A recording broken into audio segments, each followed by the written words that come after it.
मुझसे कहा था किसी ने, मैं नाम नहीं लूँगी, मेरा 30 इयर्स का एक्सपीरियंस है, ये ज़्यादा कुछ नहीं करते हैं, ये ज़्यादा लिफाफे बना लेगा, ये दिए बना लेगा, इससे ज़्यादा और क्या। आई डोंट नो ये जेनेटिक्स से है कि नहीं है। नहीं, ऐसा कुछ है ही नहीं, कुछ नहीं है, राइट। हाँ। पर उनको ऐसा लगता है कि छुपा के रखें। आप उसको सोशल गैदरिंग्स में लेके नहीं जा रहे, और एक उम्मीद में कि किसी दिन को ये जब बिल्कुल पूरा ठीक हो जाएगा तब इसको दुनिया के आगे पेश कर देंगे।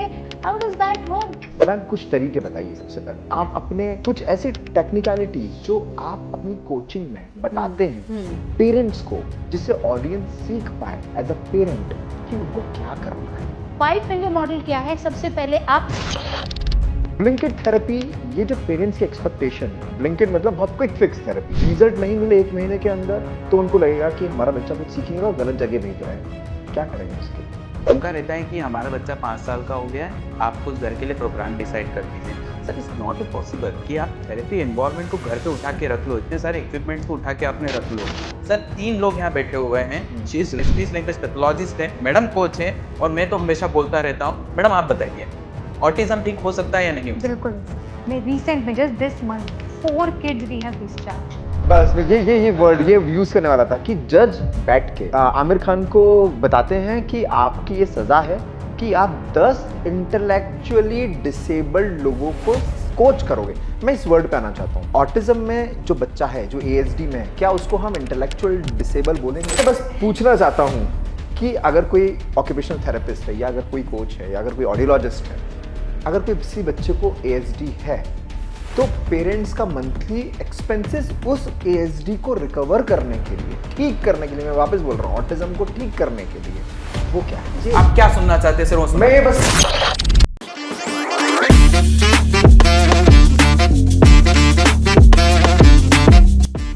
Hello all, welcome.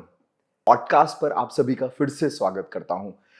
एक हमारा जो पॉडकास्ट था ऑटिज्म पे, जो ऑटिज्म अवेयरनेस डे 2 अप्रैल को हमने उसको पब्लिश किया था, और वो पॉडकास्ट, मैंने आपको पहले बोला था कि वो पॉडकास्ट सिर्फ सिंगल पॉडकास्ट नहीं रहेगा, वो पॉडकास्ट एक सीरीज बन के निकलेगा।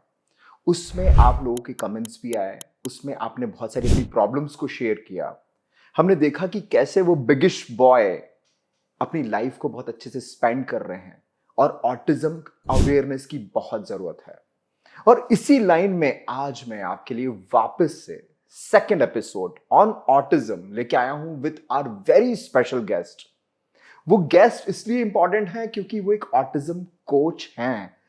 ऑटिज्म कोच के साथ साथ वो एक स्पेशल मॉम भी है, क्योंकि उनका खुद का बेटा, he has gone through this phase, वो भी एक ऑटिस्टिक चाइल्ड हैं, but he is again living his life to the fullest. मैं आपको इंट्रोड्यूस करना चाहता हूं रजनी सिंह मैम से, जो एक ऑटिज्म की कोच हैं। और ये पॉडकास्ट बहुत स्पेशल होने वाला है, क्योंकि अगेन ये पॉडकास्ट में हम लोग डिस्कशन करेंगे, और साथ में हमारे साथ जुड़ेंगे वापस से occupational therapist doctor Subhash Garg and speech therapist the audiologist doctor Aashna Jain ma'am, पर कुछ समय के बाद। तो अभी हम लोग बात करने वाले हैं, और आप सुनिएगा, समझिएगा ऑटिज्म क्या है वो हम जान चुके हैं, पर कैसे उससे लड़ना है, आगे बढ़ना है और मूव ऑन करना है। Thank you so much. हम स्टार्ट कर रहे हैं ऑटिज्म पे। मैम बहुत बहुत नमस्कार। थैंक यू और फॉर हैविंग मी हियर। इस पॉडकास्ट पर आए मुंबई से इंदौर। ये पॉडकास्ट हमारा इंदौर में शूट हो रहा है, और मैम मुंबई से आए हैं। एक रिनाउंड आप ऑटिज्म कोच हैं। मैम लाइफ की जो जर्नी रही होगी वो थोड़ी सी, मुझे लगता है कि स्टार्टिंग में कुछ लेबल्स अटैच करे होंगे सोसाइटी ने, you being the mother and also a coach. वो लेबलिंग जब सोसाइटी देखती है, पर आपके लिए तो आपका वो बच्चा है, ये कैसे आप डिफाइन करेंगे पहले कि आपने ऑटिज्म के कोच की जर्नी कब स्टार्ट करी, और आपने उस चीज से कैसे आप निकली, उस लेबल से आप कैसे निकले? आप थोड़ा सा बताएं मुझे। सो संकल्प, it is very confusing for a parent. जब शुरुआत होती है तो एक तो आपको इसका कुछ पता नहीं, और 2 बहुत कॉन्ट्राडिक्टिंग ओपिनियंस होते हैं, बहुत अलग ओपिनियंस होते हैं जी। एक तरफ आपका परिवार है, और मैं ये बात कर रही हूँ 2005-6 की, जब मेरे बेटे को डायग्नोसिस मिला था। आज बहुत तो पहले, मतलब उस टाइम तो मुझे लगता है वापस अवेयरनेस नहीं थी, लास्ट बिल्कुल ही नहीं थी। तो वो टाइम पे 2005-6 के फेज में it is taken as a personal insult by the family. Okay. तो वो जीन्स के ऊपर और जेनेटिक्स अभी भी काफी जगहों पर ऐसा अभी भी है, तो वो उस एरिया पे ले जाते हैं और उसके बाद आती है तुरंत से डिनायल।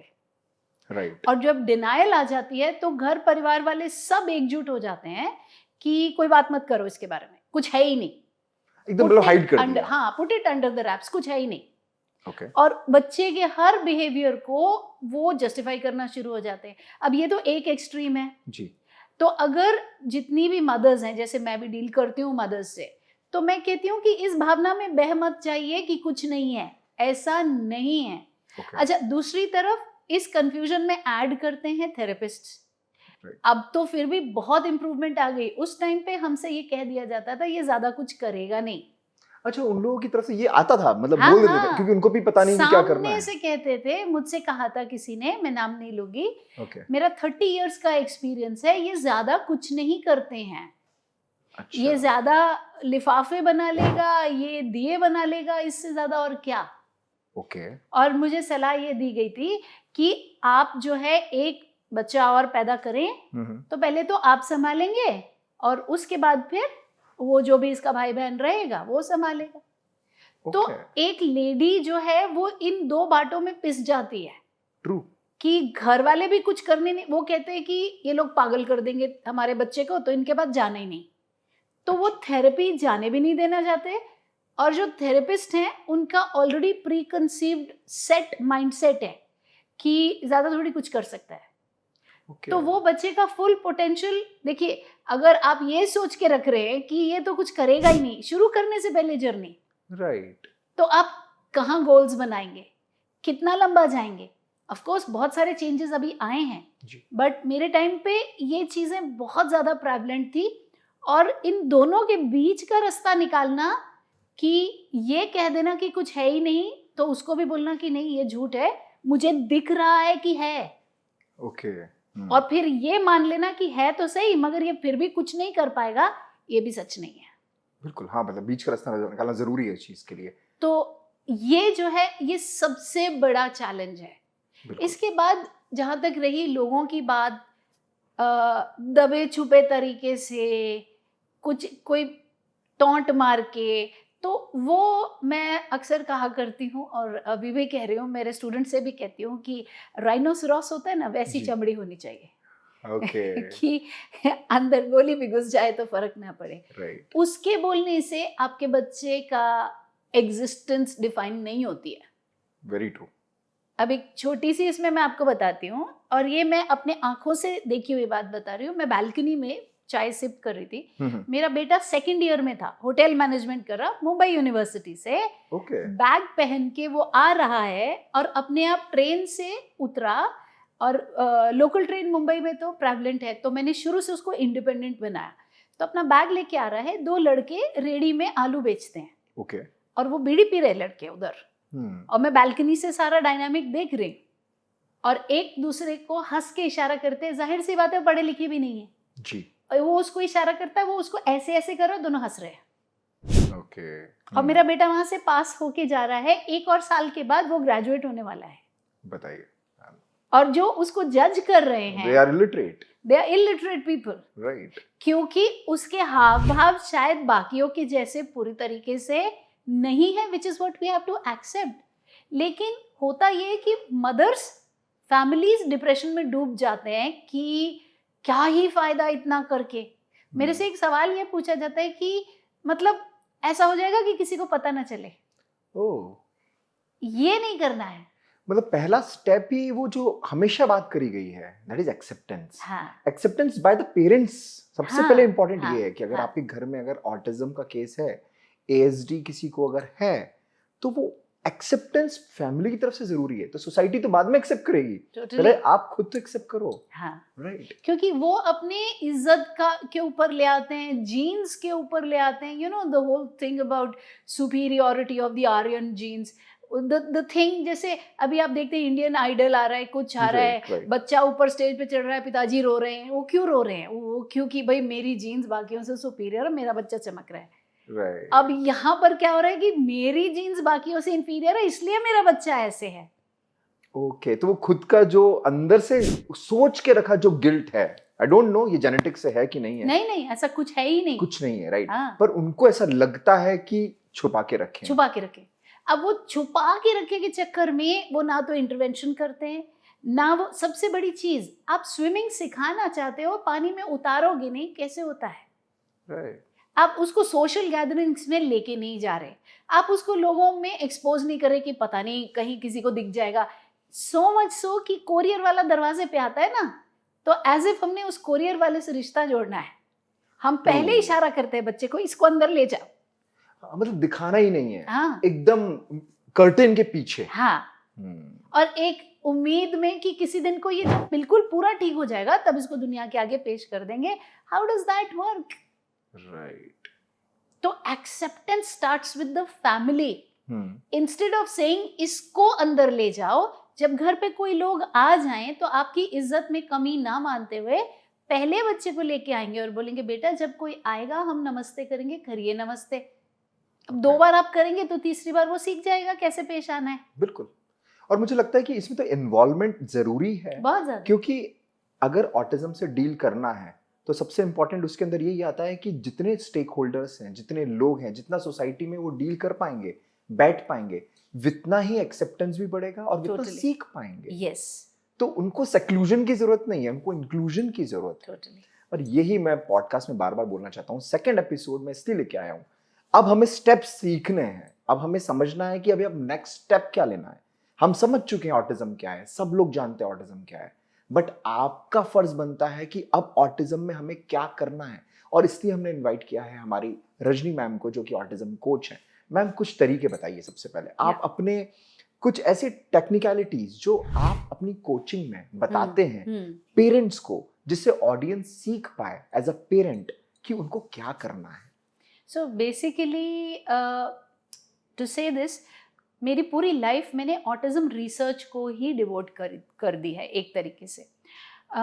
मेरा रेवोल्यूशनरी 5 फिंगर मॉडल, जिसको पहले बहुत रेजिस्टेंस मिली, पर अभी उसकी वजह से हम थाउजेंड्स ऑफ स्टूडेंट्स में इम्प्रूवमेंट देख रहे हैं, और इसके बेसिस पे मेरे को 4 अवार्ड्स मिले हैं नेशनल लेवल पे। ग्रेट। 2019 में, 20 में, 21 में, और फिर लास्ट वाला इस साल मिला था 25 में, 3 जनवरी को। ग्रेट। तो बेसिकली क्या है कि इसको एक डिसेबिलिटी एंगल से ना देखते हुए, इनफैक्ट अगर आप ऑटिज्म की पूरी जर्नी में बड़ा क्विकली बताऊंगी, इसको देखेंगे तो जब शुरुआती दौर में आज से 20, 30, 40 साल पहले चैरिटी मॉडल यूज होता था कि अब भाई ये तो डिफेक्टिव पीस भगवान की फैक्ट्री से निकल के आ गया, लेकिन हम इतने अच्छे हैं कि हम देखो इसके लिए ये करते हैं, वो करते हैं। तो उस चैरिटी मॉडल के ऊपर ऑर्गेनाइजेशंस चलती थी, स्कूल्स चलते थे, उनको शोकेस किया जाता था, बट एक्चुअल वर्क उस हिसाब से नहीं होता था जो कि उसके लिए है। उसके बाद आया मेडिकल मॉडल कि भाई बहुत ज्यादा हाइपर एक्टिविटी है, इधर दौड़ रहे, उधर दौड़ रहे, इधर दौड़ रहे, जो है, हाँ ADHD प्लस ऑटिज्म, बैठेगा नहीं, फोकस नहीं करेगा, तो साइकोट्रोपिक ड्रग्स, रिटलिन, एडवाइस, इसको बैठाने के लिए, इसको कामिंग डाउन के लिए, तो वो मेडिकल मॉडल आ गया। लिटिल रियलाइजिंग कि जब आप एक सेडेटिव दे रहे हो, आप बैठाओगे कैसे? मैं तो एक डॉक्टर नहीं हूँ, बट मैं कॉमन सेंस की बात कर रही हूँ। किसी को भी आप थोड़ा शांत करना है तो आप सिडेट करेंगे, सेडेटिव के बगैर तो नहीं हो सकता है। अब आपने सेडेटिव दे दिया तो 1 मिनट में बिहेवियर सब काम डाउन हो गया, लेकिन क्या उसका ये मतलब हुआ कि बच्चे ने बिहेवियर को कोप कैसे करना है, इम्पल्स को कंट्रोल कैसे करना है, गुस्सा आने पे पूरा फट नहीं जाना है, ये सीख गया क्या वो? राइट, वो कोर पे काम करना है। वो तो टेम्पररी सॉल्यूशन है कि आपने सेडेटिव दे दिया और वो शांत हो गया, पर वापस वही करेगा। उसकी सबसे बड़ी डेंजरस बात क्या है कि आपने जहां उसको बैठा दिया, आप कोई भी साइकोट्रोपिक मेडिकेशन, कोई भी ड्रग 7 साल से ज्यादा एडमिनिस्टर नहीं कर सकते। 7 years from the day you start, क्योंकि उसके सीरियस रेपरकशंस होते हैं, ओबेसिटी होता है, लिवर डैमेज होता है, बहुत सारी चीजें उसमें इन्वॉल्व होती हैं अगर 7 साल से ज्यादा जाते हैं।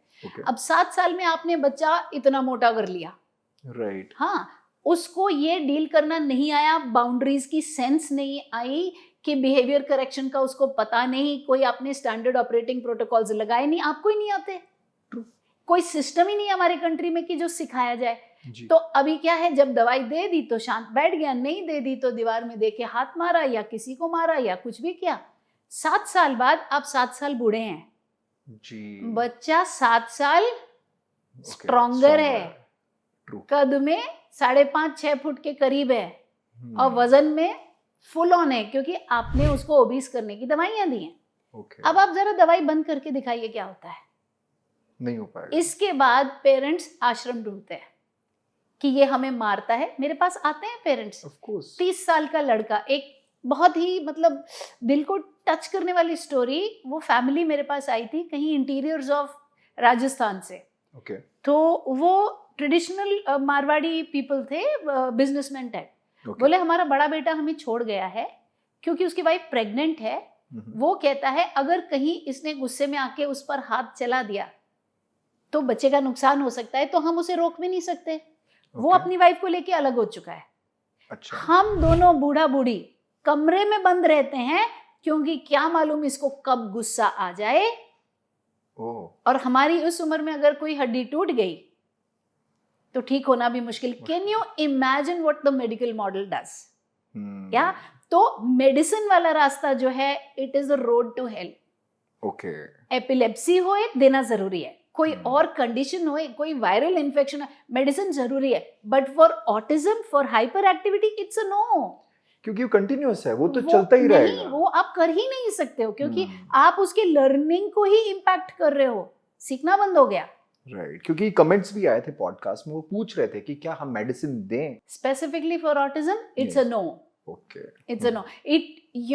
Medicine is a delight or a dream for the following people. Okay. Doctor, Hmm. obviously he's prescribed it, so some MR has come and give him, so he's got his cut. Teacher, because the child is not making no noise in the class, आराम से बैठा है। Parent, because the parent is happy कि अब तो मेरा बच्चा सब सेट हो गया, बढ़िया, ये देते रहो। The one person that will get ruined by the medicine Is the kid, yes. because facing- उसने सम टोटल वो सारे डायनामिक में क्या सीखा, बिग जीरो। मैं इसको थोड़ा सा कंपेयर करूं, जो आजकल मोबाइल बच्चे को दे देते हैं क्योंकि पेरेंट्स बिजी हैं, मस्ती कर रहा है, बार बार क्वेश्चंस पूछ रहा है, खुद को डेवलप करने की कोशिश कर रहा है, एक किड। पर पेरेंट्स डिस्टर्ब होना नहीं चाहते, तो पेरेंट्स बोलते हैं लो मोबाइल पकड़ो और हमें हमारा काम करने दो, तुम एक कोने में रहो, मोबाइल लेटो, बैठो, खाना भी खाओ, मर्जी जो करो। करना है करो, मोबाइल देखो, क्योंकि बच्चे को शांत करना है सिर्फ। वही मेडिसिन कर रही है। ऑलमोस्ट क्या एक्चुअली सेम, मुझे ऐसा लगा कि सेम वही कर रही है वही। कि हम डील नहीं करना चाहते, तुम हाइपर एक्टिव मत रहो, हम बिहेवियरल इश्यूज, हमारे पास ना टाइम है ना हमें समझ आ रहा है, तो एक काम करो, डॉक्टर और के पास गए, डिफिकल्ट भी मेडिसिन है दे दी। बिहेवियर इश्यूज को कर्व करना, हम्म, which is what is bringing me to the next one, कि from charity model we went to medical model, from medical model now the world over, especially West, is moving to the equality model. Okay. Equality model में क्या है, वो एक हिंदी की बड़ी खूबसूरत सी कहावत है ना, नाच ना जाने आंगन टेढ़ा। राइट। तो हम ये एक्सेप्ट कर रहे हैं कि भाई नाचना जो नहीं आता ना, वो हमें नहीं आता, आंगन ठीक है। Okay. That is the equality model, to put Okay. it clearly, कि we don't know autism specific teaching techniques. And this is what I've devoted my entire life to, my son's success, my thousands of students' success, because we are working on autism specific teaching and parenting techniques, discarding the word disability. Okay, disability कोई word ही नहीं है हमारे हम लिए। नहीं लेना चाहते, नहीं लेना चाहते। एटलीस्ट मैं तो नहीं लेना चाहती। देखिए, कोमॉर्बिड कंडीशंस है, एपिलेप्सी है, उसके साथ में डेफनेस है, उसके साथ होता है, बहुत सारे स्टूडेंट्स को बिल्कुल, होता है, साथ में। उसके साथ में सेरेब्रल पाल्सी है। आप जरूर बोलिए कि डिसेबिलिटी है, बिकॉज वो तो एक्चुअल डिसेबिलिटी हो गया ना, कोमॉर्बिडिटी, बिल्कुल। कोमॉर्बिडिटी है। लेकिन अगर वेनिला प्लेन ऑटिज्म है तो वो डिसेबिलिटी कहाँ से होती है, और आपको क्या अधिकार है कि जब तक आपने उसके हिसाब से, जैसे बच्चा सीख रहा था, आपने वैसे सिखाने की कोशिश ना करके अपना ही तरीके से चले।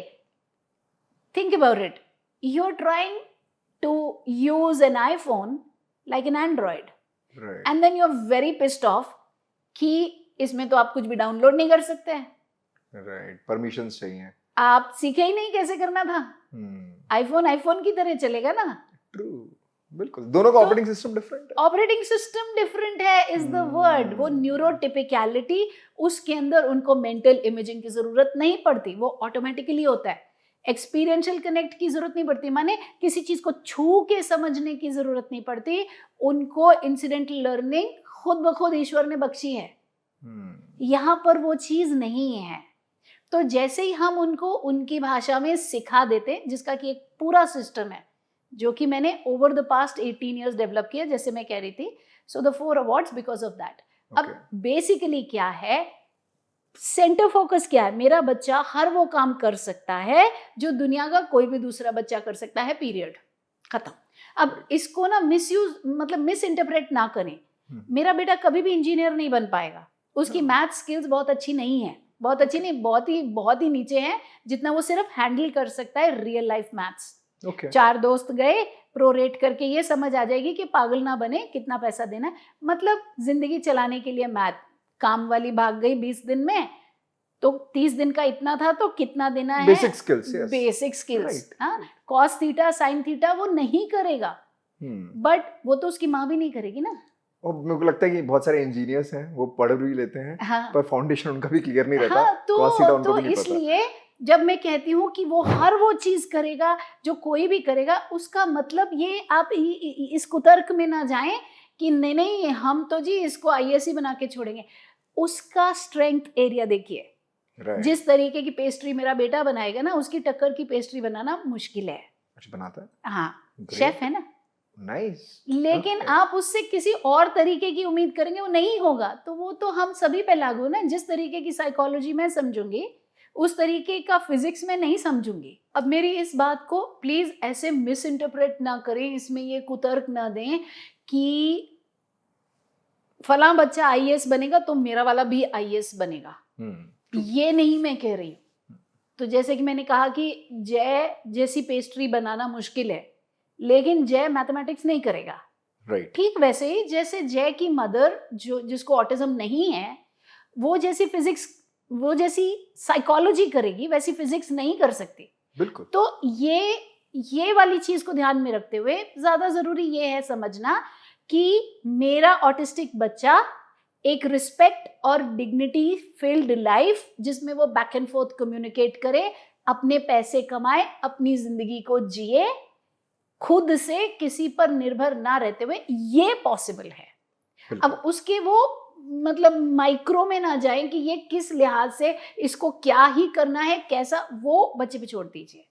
क्योंकि ऑटिज्म में वेरीड टैलेंट्स होते हैं, हमें वो आइडेंटिफाई करना पड़ेगा और जो चैलेंजेस है उनके ऊपर काम करना पड़ेगा। हम ये नहीं कह सकते क्लास में वो बोर्ड पे सिखा रही है, मैं कलर कोडिंग क्यों यूज करूं, मैं भी बोर्ड के ऊपर, मैं भी कॉपी में, ये कॉपी में ही सीखेगा, नहीं सीखेगा वो। नहीं सीखेगा। और तभी ये वर्ड डिसेबिलिटी होती है, क्योंकि हम out of the box thinking करने के लिए राजी नहीं है। ओके। व्हाइल आई से कि एंड रिजल्ट सेम होगा, तो एक और लड़का जो ग्रेजुएट हुआ मेरे जय के कॉलेज से, और मेरा जय जो ग्रेजुएट हुआ, तो वो लड़का भी जॉब कर रहा है, सैलरी मिल रही है, और मेरे जय को भी मिल रही है। तो एंड रिजल्ट सेम है, लेकिन वहां पहुंचने की जर्नी सेम नहीं हो सकती। राइट, प्रोसेस डिफरेंट है, प्रोसेस आपको सिखाना पड़ेगा, उसके लिए आपको सीखना पड़ेगा। ये है the present model, and this is the model which is followed world over, the cognitive behaviour therapy model. अब जो मैंने इंटायर रिसर्च की है वो सीबीटी को बेस रख के रिसर्च की है, उसके आगे मैंने और ज्यादा ब्रांच किया है, जो आप टेक्निकल पूछ रहे थे जी। तो 5 फिंगर मॉडल क्या है? सबसे पहले आप बिहेवियर्स को खत्म करते हैं। जी हाँ, you heard that right. Parents बोलते बिहेवियर तो जाते ही नहीं, और यहाँ पर भी कुछ थेरेपिस्ट की देन होती है, क्योंकि थेरेपिस्ट ये बोलते हैं नहीं बिहेवियर थोड़ी जाएंगे, सेंसरी है। अच्छा, ये नहीं होना चाहिए। बिहेवियर्स खत्म होते हैं 100%। ओके। अगर हमें आता है कि बिहेवियर को कंप्लीटली जड़ से रिमूव कैसे करना है विदाउट मेडिसिन, तो सबसे पहले आप बिहेवियर्स को खत्म करेंगे। राइट। और उसके बाद देखिए बिहेवियर क्या है। अब मुझे आपको इन एज मेनी वर्ड्स ये कहना नहीं आ रहा कि मुझे स्विमिंग पूल जाके बहुत अच्छा लगा था, आप मुझे दोबारा लेके जाओ। तो मैं क्या करूंगी, स्विमिंग पूल बोलने लगूंगी अगर मैं ऑटिस्टिक हूँ, और मैं दे के सिर मारूंगी दीवार में। अब एज अ पेरेंट आप अगर घबरा गए कि सर दे के मार रहे, स्विमिंग पूल रहे, चलो स्विमिंग पूल ले जाओ, तो फिर वो कभी नहीं होगा कि मम्मा प्लीज मुझे स्विमिंग पूल लेके चलो, मुझे वहां जाना पसंद है। ये इतनी सारी इनपुट ये हमने इंस्टॉल नहीं ना किया उसके अंदर सॉफ्टवेयर, राइट। तो वो कहाँ से आएगा? वो हर बार क्या हो जाएगा, स्विमिंग पूल जाना है सर मारो। अच्छा, मतलब उससे सीख लिया वो तरीका ना, उसने सीख लिया। और उससे ज्यादा इम्पोर्टेंट क्या है, मतलब इससे ज्यादा डैमेजिंग क्या है कि उसने ये सीख लिया ना सिर्फ स्विमिंग पूल, कैंडी के लिए भी सर मार ले। मतलब कुछ भी चीज चाहिए तो हाँ, वो जनरलाइज कर लिया उसने, कर लिया, है ना। और आप गए फंस, फिर आपने दवा देनी शुरू कर दी, तो वो तो एक नेगेटिव स्पाइरल हो गया, क्योंकि अब वो ड्राउजी हो गया। अब उसमें एक चीज देखिए, जब बॉडी ने उस सिडेशन के प्रति resistance, that's the word, I was looking for the word, resistance develop कर ली, तो अब आपके पल्ले तो कुछ भी नहीं रहा। आप उसके बॉडी में वो जहर भी डाल रहे हैं और उसका रिजल्ट भी नहीं आ रहा। राइट। कुल सम टोटल 0। तो जिसने अभी मेडिसिन स्टार्ट कर दी होगी, उन्हें क्या उनको उन्हें टेपर करना चाहिए धीरे धीरे। देखिए, मैं किसी की भी ये रिस्पॉन्सिबिलिटी नहीं ले सकती कि आप मुझे सुन रहे हैं, कल को आप बोले जिंदाबाद अब दवाई नहीं मुंह में डालनी। उसके ब्लड में वो फ्लो कर रहा है। मैं एक एमबीबीएस डॉक्टर नहीं हूँ, मैं आपको लॉजिक समझा सकती हूँ आपको। और देखिए, अब आप एक टांग पे खड़े हैं, आप वो भी तोड़ देंगे तो फिर तो गिर ही जाएंगे ना। बिल्कुल। तो ऐसे नहीं, पहले ऑटिज्म स्पेसिफिक टीचिंग टेक्निक सीखो, ताकि बिहेवियर को कर्ब कैसे करना है, कंट्रोल कैसे करना है, वो आपके पकड़ में आए। फिर बिहेवियर कर्ब होंगे तो उसकी रिप्लेसमेंट लैंग्वेज है। अगर बिहेवियर हमेशा के लिए जाना है तो लैंग्वेज आना बेहद जरूरी है। So basically cognitive behaviour therapy को बेस रख करके मैंने अपनी सारी पास्ट 18 ईयर्स में जो रिसर्च डाली है, एंड इसमें क्या है कि इसको ये मानते हुए कि हर वो चीज जो कोई भी कर सकता है एक ऑटिस्टिक बच्चा कर सकता है, ये थॉट प्रोसेस को सेंटर फोकस रख के अब अगर हम ये सोचे कि इसको वो चीज अचीव करने से क्या रोक रहा है, सबसे पहले बिहेवियर।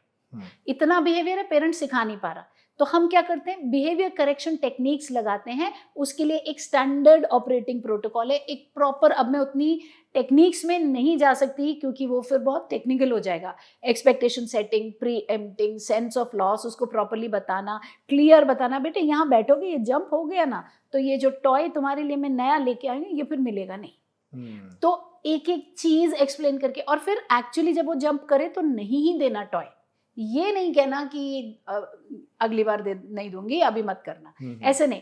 तो एक सेंस ऑफ लॉस डेवलप करना, फिर टैंजिबल इंटैंजिबल, प्रेज, रीइंफोर्सर्स, तो पूरा एक प्रोसेस है, एक सिस्टम है। वो सिस्टम एक बच्चे पे काम करेगा, 1 लाखवें बच्चे पे काम करेगा, हर बच्चे पे काम करेगा, क्योंकि it is standard operating protocol. मुझे कैसे पता है? रिसर्च और एविडेंस, बिफोर आफ्टर के videos, as many as 18,000 families.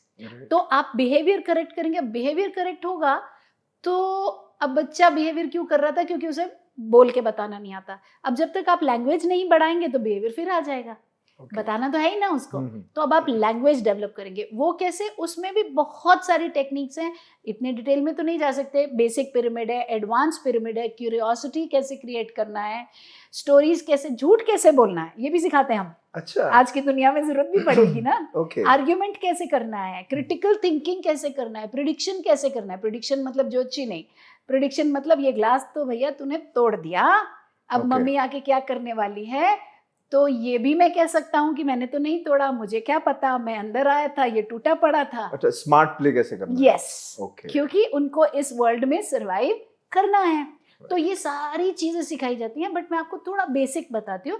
Basic pyramid में क्या है, देखिए, कोई भी बात हम कर रहे हैं, आपने एक न्यूरोटिपिकल से पूछा हाउ वाज योर डे, आपका दिन कैसा था, तो क्या बोलेगा, सुनीता मैम एब्सेंट थी तो हिंदी का पीरियड नहीं हुआ तो हम प्लेग्राउंड में चले गए, रिसेस में मैं बहुत तेजी से भाग रहा था तो मैं टकरा गया, मेरा टिफिन गिर गया, मैंने खाना नहीं खाया। इस तरीके से बताएगा ना न्यूरोटिपिकल। हमारे बच्चे क्यों नहीं बता पाते? व्हाट नहीं पता, हु नहीं पता, वेयर नहीं पता, ये अलग से सिखाने पड़ते हैं।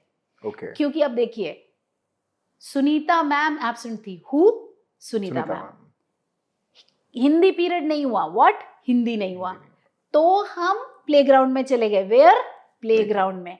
अब हमने ये सारी चीजें नहीं सिखाई हैं, हमने कनेक्टर्स नहीं डाले हैं कि बहुत सारे मेरे स्टूडेंट्स जब मेरे पास आते हैं तो बोलता है अनिरुद्ध को पापा को मारा।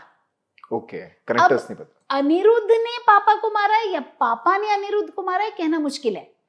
अब नोइंग द फैमिली, मुझे पता है कि पापा ने नहीं मारा है, वो तो साथ में काम कर रहे हैं तो इसने ही मारा है, लेकिन कहाँ ने लगना है, कहाँ को लगना है। सो यू सी, ये सारी बारीकियां जो है हमें आगे बढ़ के सिखानी है। प्रॉब्लम ये होती है कि जब हम इतना सारा टाइम क्रिब मारने में निकाल देते हैं, I am sorry I am saying this, भगवान ने ये क्या कर दिया, या फिर ये तो सब ठीक है, नहीं नहीं नहीं, ये जो मूड में होता है डिनाइल में चले जाते हैं या क्रिबिंग में चले जाते हैं, या हम तो अभी आयुर्वेद करेंगे, ये हो जाएगा, हम तो इसको वो पता नहीं क्या क्या करके आते हैं, मच्छी खिलाएंगे, वो जादू टोना, वो लास्ट पॉडकास्ट में बात करी थी मैंने कि वो झाड़ा लगा दिया, हाँ झाड़ा लगाएंगे कुछ, ये तो फिर बोलते हैं ये गिब्रिश बोल रहा है। मेरा एक स्टूडेंट था, वो आया क्लास में, ये बड़ी पुरानी बात है, वो कह रहे माँ मुझे छोड़ के मत जाना माँ, आंख से आंसू गिर रहा है, दीवार फिल्म का डायलॉग बोल रहा था, अमिताभ बच्चन का। स्टूडेंट बोल रहा था, ऑटिस्टिक स्टूडेंट। तो मेरा को टीचर थोड़ा स्माइल सा पास करने लगा, मेड तो जोर से हंसने लगी, बट मुझे कहीं ना कहीं कुछ गड़बड़ लगी, मैंने डांटा। तो मेड को मैंने बोला इस तरीके से नहीं, जो क्लास की जो दीदी होती है। तो मैंने कॉल किया फादर को, क्या पता लगा उस बच्चे की मदर आईसीयू में थी क्योंकि उसको एस्थमा अटैक आया था। अब इस बच्चे को ये बताने को नहीं आता, मैम मेरी मम्मा हॉस्पिटल में है, बहुत बीमार है, पता नहीं कब आएगी। इतनी भाषा नहीं दी हमने। वो बेचारा कोशिश कर रहा है, वो कह रहा है माँ मुझे छोड़, क्योंकि उसने देखा कि अमिताभ बच्चन रो रहा है, वो निरूपा रॉय मरने वाली है, वो अपनी समझ से आपको बताने की कोशिश कर रहा है। इसमें बच्चे का कसूर है कि हमारा कसूर है? हमने तो सिखाया नहीं ना उसको। तो जैसे ही बेसिक पिरामिड पे, वही मैं बता रही हूँ ना, विद 18,000 प्लस स्टूडेंट्स ऐसे मैजिक की तरह निकल के आते हैं ना कि ये तो ये भी बोल रहा है, ये तो ये भी, क्यों नहीं बोलेगा? मैजिक थोड़ी है, तो आपने सिखा दिया ना। तो आप बिहेवियर खत्म करेंगे, आप लैंग्वेज सिखाएंगे।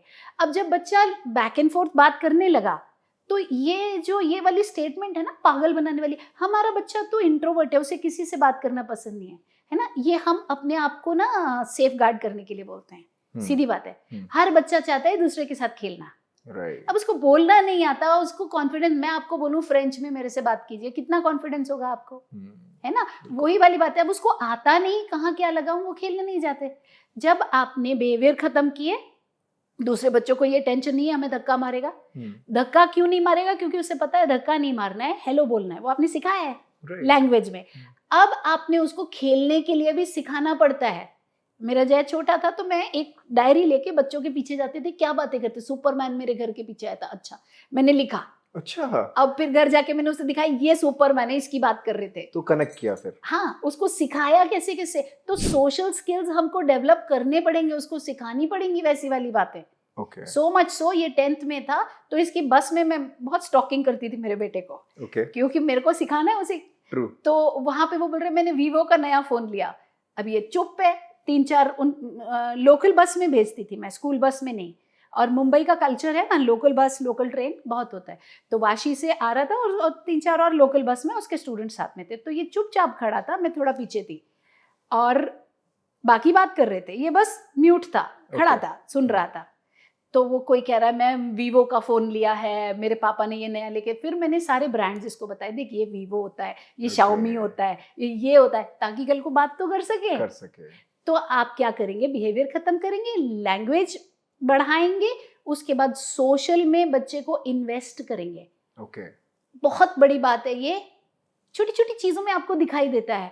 2 बच्चे बैठे हैं, फादर ने बोला सुन नीचे जा, अच्छा तू छोड़, सुन तू नीचे जा, जाके लेके आ। क्यों? वो न्यूरोटिपिकल है। अब अच्छा तू छोड़ का क्या मतलब था? हाँ, कि वो उस टाइम पे रेजिस्टेंस आ गया, नहीं तू मत जा, नहीं ये थोड़ी कर पाएगा, ये मतलब था। जैसे एस्केलेटर पे जाने उसका हाथ पकड़ ले रहे, क्यों पकड़ ले रहे भाई? आप 10 साल के लड़के का हाथ क्यों नहीं आप सोच रहे कि वो चल पाएगा?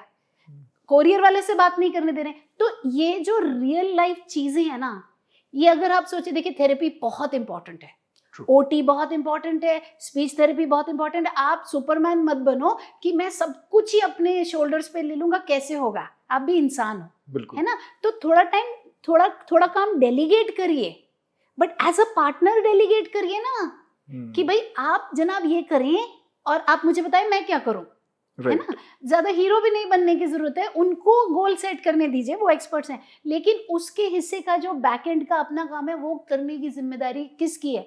मैं तो जी बहुत अच्छा फादर हूँ, मैं बड़ी अच्छी मदर हूँ, हम तो जी 40,000 खर्चते हैं, इसको यहाँ ले जाते हैं, फिर क्या आउटपुट घर पे क्या। जब तक घर पे नहीं होगा तब तक आपका बच्चा घर से ही सीखेगा वो। सक्सेसफुल नहीं हो पाएगा, ये तय है। क्योंकि इसलिए नहीं कि थेरेपिस्ट बुरे हैं, इसलिए कि आपका बच्चा थेरेपिस्ट के घर में नहीं रहता है, आपके घर में रहता है। तो अब आप क्या life skills, fourth finger life skills सिखाएंगे। मैं बड़ा मिसयूज करती हूँ अपने बच्चों को, जा मेरी बुटीक वाली से सूट लेके आ, जा आलू लेके आ। हाँ, क्यों? That is an opportunity. मतलब मैं मजाक में मिसयूज करी, बट पहले मैंने सिखाया है ना, साथ ले जाके लिफ्ट में कैसे करना है, एक एक चीज सिखाई जाती है। लिफ्ट में सिखाने के लिए स्पोर्ट्स शूज पहन के, उस टाइम तो काफी मतलब एज भी कम थी, तो एक मतलब आई रिमेम्बर वो 10th फ्लोर से 9th फ्लोर में आना है, वो चीख रहा अंदर नहीं, तो मैं सीढ़ी के ऊपर ऐसे लटक के नीचे, अच्छा, क्योंकि उतनी देर में नीचे नहीं आ सकते। 9th फ्लोर पे दरवाजा खुला, मैंने कहा मैं हूँ चल अब 8th पे, फिर 8th पे गए। तो ऐसी एक्रोबैटिक सबको नहीं करनी है, बट आप थोड़ा थोड़ा उसको कोशिश करके कि भाई वो लिफ्ट अपने आप यूज करें। ये मत कहिए कि फंस गया तो आप और मैं भी तो फंसते हैं ना, वो भी तो सीखना है ना हमने। तो ये सब कहाँ से आ रहा है, मेरा बच्चा सब कर सकता है, ये सोच के चलेंगे तो लाइफ स्किल्स सिखाएंगे। तभी मैंने उसको ट्रेन में भी अकेले जाने दिया। हाँ, मैं 2 डब्बे पीछे थी शुरुआत में, मैं देख रही हूँ कि कहीं गलत उतर गया तो मैं भी उतर जाऊंगी, सेफ रहेगा। तो आप जब लाइफ स्किल सिखाएंगे and then understand this, academics जो है जिसे हम फुल सोचते हैं कि हाँ भाई स्पेशल एजुकेशन में ले जाओ, मैचिंग, सॉर्टिंग, कलरिंग, उसका 20% ही रोल है। बाकी ये चीजें हैं जो 4 इंपॉर्टेंट। हाँ, फिर एकेडमिक पे भी फोकस करेंगे, कैसे? फिजिकली। अब आपने उसको हैवी लाइट सिखाना है, अब आप ड्रॉ कर देंगे तो उसके ब्रेन को मेंटल पिक्चर नहीं बन रही, उसके हाथ में कुकर रखो और दूसरे में कागज का एक फटा हुआ पीस, बोलो हैवी, हैवी है, हैवी है, अब इधर ले आओ, अब इसको इधर रख दो, हैवी है, हैवी है।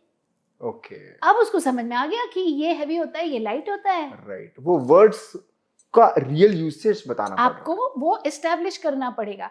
इसके लिए सबसे ज्यादा एफर्ट क्या लगेगा, माँ बाप को अपनी सोल इन्वेस्ट करनी पड़ेगी, टाइम डालना पड़ेगा। बिल्कुल। मैं एक अमेरिकन इंडियन से बात कर रही थी, प्रोफेसर थे, काफी ऊंची पोजीशन पर, कई साल पहले की बात है। बोले इतनी मेहनत लगेगी, अगर ये कार होता तो मैं जंक कर देता। अच्छा। और सुन के ना वो आज भी मुझे वर्ड्स हॉन्ट करते हैं। मैंने बस इतना ही कहा कि जंक तो आप आज भी कर सकते हैं, भले वो कार है या नहीं, क्योंकि बच्चा तो आपका ही है ना। ट्रू। जब हम छोटे थे तो एक ऐड आती थी ना, 2 नारियल पे है, एक पे हेलमेट एक पे नहीं है, और हथौड़ा पड़ रहा है, और हाँ चूज आपको ही करना है, राइट। तो बोलता है कि मर्जी है आपकी, आखिर सर है आपका, राइट। हाँ, तो मेरे पास लोग आते हैं ना, कभी डिसअपॉइंट होते हैं कि मैडम हम तो बड़ी उम्मीद से आए थे, इसमें तो बहुत काम है। तो भाई काम है तो बच्चा भी तो आपका है ना। बिल्कुल। और अगर आपने, जिसने अपने पेट से निकाला, आप काम करने को राजी नहीं हो, आप सोच रहे बाहर वाला कोई करेगा इतना? बिल्कुल। चाहेगा भी तो भी नहीं कर सकता, आपके घर में नहीं रहता वो। हर जगह मुझे लगता है प्रोफेशनलिज्म है। हाँ। घर से ही चीजें ठीक होंगी। और आपने जो 5 फिंगर मॉडल बताया, जिसमें मैं समझ पा रहा हूँ, मैं थोड़ा रिकॉल करना चाहता हूँ। पहला आपने बिहेवियर बताया, उस पर काम करना है। दूसरा लैंग्वेज बताया आपने। बिल्कुल। तीसरा आपने सोशल सेटिंग बताया। यस। और 4th आपने लाइफ स्किल्स बताया। हाँ। और 5वां आपने बताया कि कैसे एकेडमिक्स, पढ़ाई की एक एक चीज। अब ये सारी जिंदगी नहीं करना पड़ता। ओके। अगर आपने प्राइमरी, प्री प्राइमरी तक बेस ऐसे बना दिया, अब मुझे क्या पता उसके क्या सब्जेक्ट्स थे 12th में, मेरे को अकाउंटेंसी कहाँ आती है, उसने अकाउंट्स लिया था, फाइनेंस लिया था, अपने आप किया सारा। राइट। और उसके जो फिर प्रैक्टिकल्स और जर्नल्स और उसका, तो उसको ट्यूशन की भी जरूरत नहीं पड़ी। रेगुलर बच्चे ट्यूशन भी जाते हैं। तो ये सिर्फ मेरे जय की कहानी नहीं है, ये हर बच्चे के साथ हो सकता है, अगर उसका फाउंडेशन और उसका बेस आपने बना दिया है। मैं थोड़ा जय के बारे में पूछना चाहता हूँ, और आई एम रियली इम्प्रेस्ड, क्योंकि हमारी जो कैमरे के सामने जो टॉक नहीं है, उसके पहले हमने थोड़ी बातचीत करी है, और मैडम ने बहुत सारी चीजें जय के बारे में बताई है। मैं चाहूंगा आप जय की स्टोरी कि कुछ तो फेस किया होगा उसने। बहुत और कुछ। मैं अगर सुन पा रहा हूँ, if he is working with JW Marriott Yes. as a chef, या जूनियर शेफ अभी ज्वाइन किया है। it's a big thing. Yes I really want to hear his story. Yeah. कैसे पहुंच गया JW? हाँ, तो उसको कहा गया था कि लिफाफे बनाएगा, दिए बनाएगा, जैसे मैंने आपको बताया था, एक very senior person told me ज़्यादा कुछ नहीं करेगा। तो वो एक्चुअली वो ये स्टोरी भी मैंने कई जगहों पर शेयर की है। मेरे दिल में यही आया कि अगर एक छिपकली की पूंछ कट जाती है तो दोबारा उग जाती है, पर इंसान का हाथ कटता है तो दोबारा नहीं उग सकता। 7 बिलियन होए या 8 बिलियन होए, जितने भी हम होए, अगर कट गया तो फिर वो कट गया, प्रोस्थेटिक लगाओगे, मतलब बायोलॉजिकली नहीं हो सकता। तो मैंने उनसे इतना ही पूछा था कि ये जो ऑटिज्म की स्थिति है, ये क्या पहले वाले जैसी है, जैसे अगर कट गया तो उग जाएगा, माने कुछ रीजेनरेटिव प्रोसेस कुछ हो सकता है, या ये दूसरे वाले जैसी है कि कट गया तो खत्म है, कुछ हो ही नहीं सकता। तो वो बोली नहीं ऐसा नहीं है, बहुत सारे वेस्ट में डबल PhD भी हैं जहां उन्होंने ऐसा बोला। मैंने बोला बस रास्ता है। PhD भी है? ऑटिस्टिक, हाँ, Temple Grandin is double PhD. She is a very senior autism advocate and she is animal husbandry की स्पेशलिस्ट। और ये एक नाम नहीं है, बहुत सारे नाम है। पोकेमॉन जिन्होंने बनाया, Pikachu, Pokemon, right, he is autistic. Okay, हाँ, और ये डायग्नोस्ड ऑटिस्टिक्स है। Okay. Sean Barron is a very senior journalist in Okay. America, वो डायग्नोस्ड ऑटिस्टिक हैं। इसमें Okay. कोई मतलब झगड़ा नहीं है कि है कोई एक ग्रुप कह रहा नहीं है, और पेपर है उनके पास में, Okay. जैसे मेरे जय के पास में। तो इसका मतलब वहां तक पहुंचा जा सकता है। तो मुझे बस यही लगा, उनमें ऐसा क्या है भैया जो हम में नहीं है? उनमें रिसर्च है, उन्होंने उस चीज को समझा है। तो वहां से जब हमने स्टार्ट किया, तो पहले मैंने जय को पहले 2 साल स्पेशल सेटअप में रखा। मैंने भी अपनी जॉब छोड़ी, मैं HDFC में बैंक मैनेजर थी, तो मैंने बोला नहीं, ये ऐसे तो नहीं होगा। तो for a major priority you have to sacrifice a minor priority. बहुत सारे पेरेंट्स मुझे कहते हैं हम जॉब करते हैं जी। हाँ, तो आप डिसाइड करिए ना, काल चक्र तो लौट के नहीं आएगा। बिल्कुल। आपको सैडनेस होएगी कि आपको सैलरी नहीं आ रही, या कैसे आप अपने मीन्स को मैनेज कर रहे हैं, लेकिन वो सैडनेस सोचिए जब हमको आंख बंद करनी है और ये बच्चा सेटल नहीं है। True, independence. उससे बड़ी सैडनेस क्या हो सकती है? तो you have to pick your poison. छोटा वाला ही पिक करोगे, ज्यादा बड़ा क्यों? बिल्कुल। तो बेसिकली मैंने जॉब छोड़ी and I became a special educator, took technical training, बहुत सारी पढ़ाई की, अपनी बहुत सारी रिसर्च डाली। तो पहले 2 साल मैंने इसको स्पेशल सेटअप में रखा। जब इसके बिहेवियर्स मैंने टोटली क्लियर कर लिए और मुझे इसकी लर्निंग की स्पीड समझ आई, लर्निंग का स्टाइल समझ आया। हार्वर्ड गार्डनर की थ्योरी के हिसाब से, मल्टीपल इंटेलिजेंसेस की थ्योरी के हिसाब से, हर इंसान के कोई स्पेसिफिक लर्निंग स्टाइल्स होते हैं। मेरे जय के काइनेस्थेटिक, मॉन्टेसरी और स्पेशियल, यानी हाथों से काम करा लो, जंप मार के काम करा लो। मैथ्स सारी हमने बास्केटबॉल कोर्ट में सीखी है कि 15 बार बाउंस कर, फिर 5 बार बाउंस कर, बता कितना हुआ, फिर पेपर में लिख। तो ये सारे काम करने के लिए मेरी फिजिकल प्रेजेंस चाहिए थी, मेरी नॉलेज चाहिए थी। राइट। तो वहां से, और स्पेशियल, उसका हर रीइंफोर्सर स्पेशियल है। मतलब तेरे को घूमने जाना है, पहले ये खत्म कर। तेरे को केक चाहिए, नहीं चाहिए, घूमने जाना, हाँ जाना है, तो अब मैं उसको करती रहूं, नहीं तेरे को मैं बिस्किट दूंगी, वो नहीं करेगा काम। नहीं करेगा। तो वो समझना बच्चे का स्पेसिफिक लर्निंग स्टाइल, और फिर उसमें डाल के बच्चे को और हर पेरेंट को ये मत सोचो कि अरे हम तो पेरेंट्स हैं, क्यों नहीं गोल बनाएंगे हम, क्यों नहीं एक बेटर पेरेंट बनेंगे, क्यों नहीं एक वर्जन 2 बनेंगे। बिल्कुल। तो आपको महीने के शुरू में अकाउंटेबिलिटी दूसरे से एक्सपेक्ट करते हो, पहले तो खुद से होनी चाहिए ना। ये महीने में मैं ये 2 बिहेवियर खत्म करूंगी, ये मैं इसको ये लैंग्वेज में ये सिखाऊंगी, इसको इस बार वेयर पूरा सिखाना है, सेंटेंस में बताना सिखाना है, तो ये कैसे शाइन करेगा बच्चा। तो इस तरीके से मैंने चला उसके एकेडमिक्स के साथ। ग्रेड 2 के बाद वो कभी स्पेशल स्कूल में मैंने नहीं भेजा, मेन स्ट्रीम स्कूल में भेजा। ये भी बहुत सवाल आता है कि स्पेशल में भेजे कि मेन स्ट्रीम में। स्पेशल स्कूल में रेगुलर स्कूल के मुकाबले 90% लेस स्पीड होती है, क्योंकि वहाँ पे बच्चे सब स्पेशल होते हैं। तो आप तब भेजेंगे अगर आपको दिख रहा है कि बहुत गैप निकल गया है, एज चली गई है, आपने काम नहीं किया है। अब क्लास में तो कर रहा है फ्रैक्शंस, आपके बच्चे को आती नहीं अभी वैल्यू ऑफ नंबर्स, राइट। तो फिर कोई मतलब ही नहीं है ना। फिर आपको स्पेशल स्कूल में ही भेजना है कि जितना भी सिखा सके। तो बेसिकली ओवर द इयर्स वो क्लास बाय क्लास, जब तक वो CBSE हैंडल कर सका, मैंने बहुत अपने आप को ओपन रखा, तब तक उसको CBSE में चलाया, जहाँ फिर अपनी ईगो भी हमारी बड़ी जबरदस्त आ जाती है। हाँ, मेरा बच्चा इतना अच्छा कर रहा है, मैं क्यों NIOS में डालूं। ओपन Okay, स्कूलिंग में। हाँ, लेकिन मुझे पता है कि वो वैलेंसीज मैच नहीं कर पा रहा है और यहाँ से अगर आगे बढ़े तो आगे खाई में गिरेंगे, तो ठक से शिफ्ट। ओके, तो NIOS का अच्छा स्कूल देके, अच्छा सेटअप देके, ताकि बिहेवियर्स भी ना आए, फ्रस्ट्रेशन ना होए, तो मतलब it's like meandering at every step, जहां जरूरत है वहां शिफ्ट मार के। अब उसको जितना भी डांट लो वो किचन से ही नहीं निकलता, फिर मतलब किचन पहले में से इंटरेस्ट था उसको। बहुत बहुत। ओके, तो फिर मैंने सोचा कि इसको डांट डांट के इसको केमिकल इक्वेशन कराने से अच्छा है इसको रोटी ही बनाने दो। बिल्कुल। तो फिर वहां से उसका होटल मैनेजमेंट का वो पैशन स्टार्ट हुआ। ओके, और लैंग्वेज पे मैंने शुरू से बहुत काम किया था, एकेडमिक्स के ऊपर तो कर ही रहे थे, तो वो एंट्रेंस क्लियर कर पाया। और बड़ी बात एंट्रेंस से ज्यादा क्या थी कि वो इंटरव्यू क्लियर कर पाया। वेरी वेरी तो नाइस। वो हूँ तो मैं मदर ही, चाहे मैं जो भी अपने आप को फन्ने का सोचूं। तो मैं दरवाजे के पीछे से नेल्स बाइट कर रही थी क्योंकि कोविड का टाइम था और उन्होंने ऑनलाइन इंटरव्यू लिया कि पता नहीं क्या जवाब देगा, क्या बोलेगा, but he handled it very well. Great. और एक सवाल जो कि मतलब that told me the depth of my boy, उन्होंने बोला कि कोई इंटरनेशनल शेफ का बताइए, तो बोला इंटरनेशनल नहीं पता, तो कॉन्टिनेंटल नहीं पता, जो उसको पसंद है उसको वही पता है, झूठ क्या बोलेगा। तो उन्होंने बोला फिर आप कैसे करेंगे अगर आपको नहीं है, पता ही नहीं है। तो 2 मिनट चुप रहा, फिर ऊपर देख के बोलता है वो भी सीख लूंगा। And that was the thing I thought that this is the winning streak, because मेरे बच्चे में ये आ गया है कि मैं सीख लूंगा ना, नहीं आता तो ठीक है, नहीं आता मुझे, मैं सीख लूंगा। And they gave him a chance. तो 3 साल की उसकी होटल मैनेजमेंट के बाद अब शुरू हुई जर्नी नौकरी ढूंढने की। और झूठ नहीं बोलना है, ये मेरी शुरू से एक अंडरस्टैंडिंग थी, क्योंकि झूठ बोल के हम एंट्री दिला देंगे, महीने बाद वो सैक कर देंगे, उसकी सेल्फ एस्टीम पे कितना असर आएगा। झूठ मतलब वो नहीं तो कि बच्चा ऑटिस्टिक है या नहीं, हाँ, ये छुपा दो क्योंकि छुपा इतना पॉलिश हो गया। मुझे लोग कहते हैं ऐसा हो जाएगा कि किसी को पता नहीं चले। अरे नहीं करना है ऐसा, क्यों करना है? हाँ, पता तो चल ही जाएगा, आज नहीं चलेगा 2 दिन में चल जाएगा। राइट।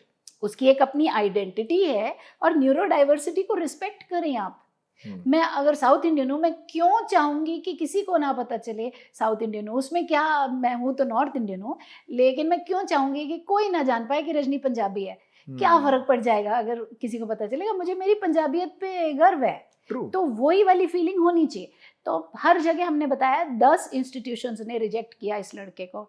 जैक लगाया, जय के पापा ने, मैंने, हमारे नोन लोगों के थ्रू, वहां पर भी रिजेक्ट हुआ। अच्छा, एप्लीकेशंस रिजेक्ट हुई। हाँ, 10 जगह पे। Because of autism? हाँ, उन्होंने नॉट बिकॉज ऑफ स्किल्स। उन्होंने टेस्ट थोड़ी किया जो स्किल हो सकता है। अच्छा, एप्लीकेशन ही गई और बस। ओके, क्या मालूम वो स्किल कर पाता कि नहीं, वो तो तब पता चलता अगर उसको लेते वर।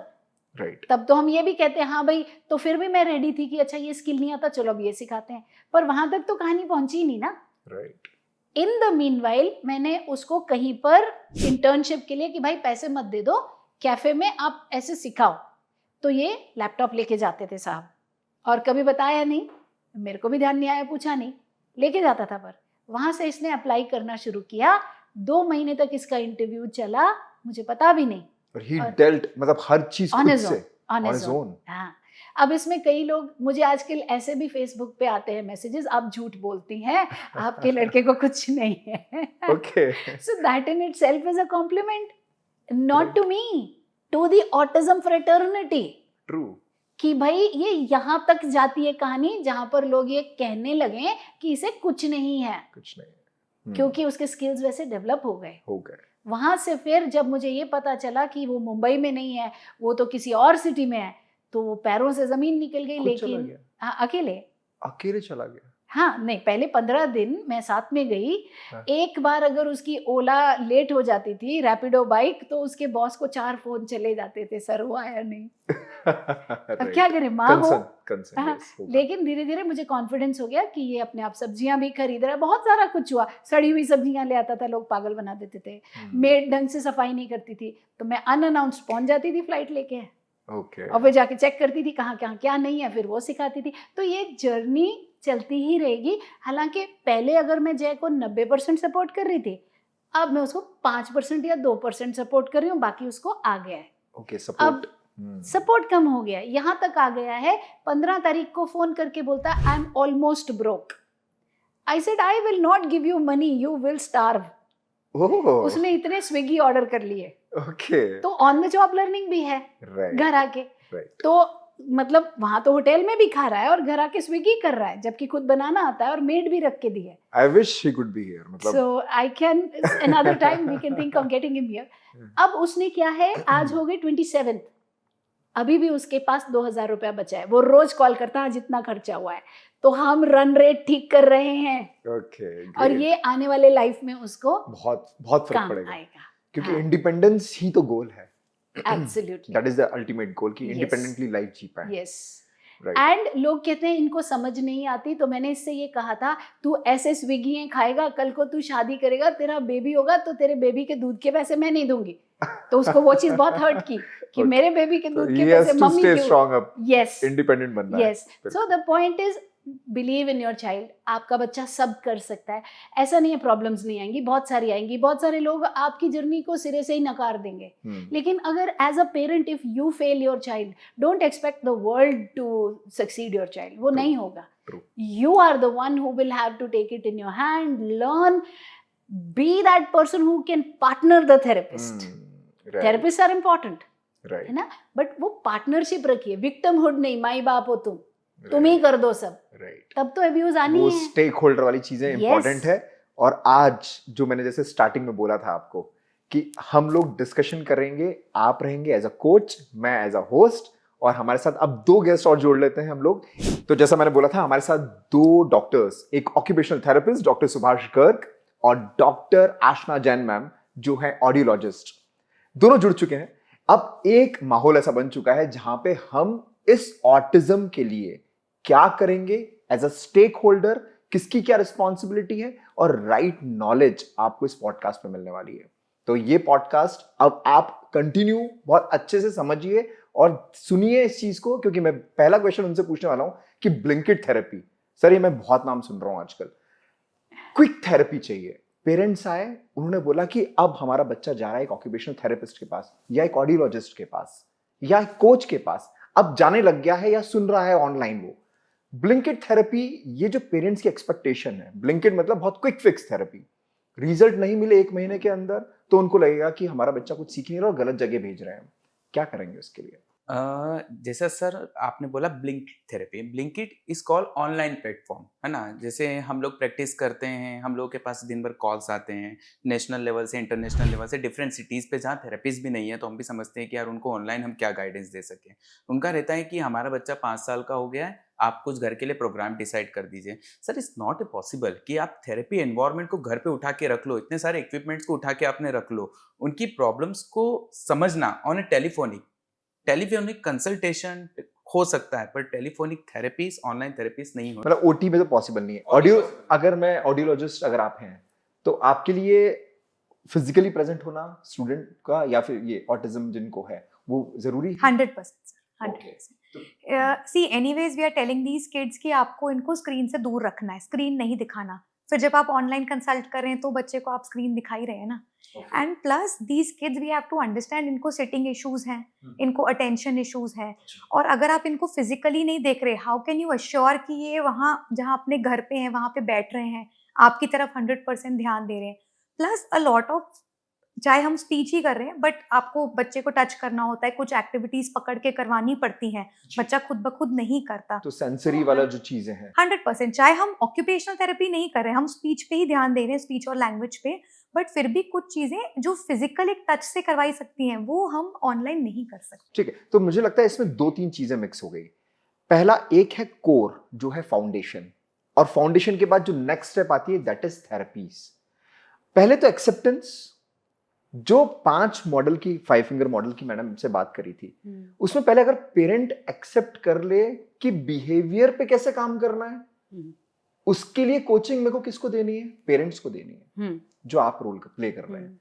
पेरेंट्स को समझना है बिहेवियर में इश्यूज में चेंज लाना है, पेरेंट्स को समझना है कि लैंग्वेज कैसे ठीक करनी है, पेरेंट्स को समझना है कि सोशल सोसाइटी में कैसे इन्वॉल्व करना है, पेरेंट्स को समझना है कि लाइफ स्किल्स पे कैसे वर्क करना है। Absolutely. उसके लिए मुझे लगता है शायद ऑनलाइन प्लेटफॉर्म के थ्रू हम मूव तो कर सकते हैं, मास ऑडियंस को टच कर सकते हैं, जिससे कि उनके अंदर ये चेंजेस। प्लस उसमें सिस्टम्स डालने पड़ते हैं। अब जैसे हमारे पास एक पूरी एलैबोरेट टीम है, जहाँ पर हमने किसी को जो भी बताया, फिर हम उनसे वीडियोस एक्सपेक्ट करते हैं कि दिखाइए आप कौन से 2 बच्चों के साथ, और हमारे प्लेटफॉर्म पे इतने बच्चे हैं कि वो 2 बच्चे एक ही शहर के, वो दोनों मेरे ही स्टूडेंट हैं, तो वो पार्क में ले जाके अब वहाँ पे वो वीडियो बना के हमारे प्लेटफॉर्म पे हमें दे रहे हैं कि भाई देखो इस तरीके से हमने इनको आपस में खेलना सिखाया या किया। तो वो चीज़ है, क्योंकि अगर एज अ कोच हम ये सोच के रुक जाएंगे कि हम 1-on-1 के आगे नहीं जा सकते, तो फिर जो एक मास मूवमेंट मैं लाना चाहती हूँ,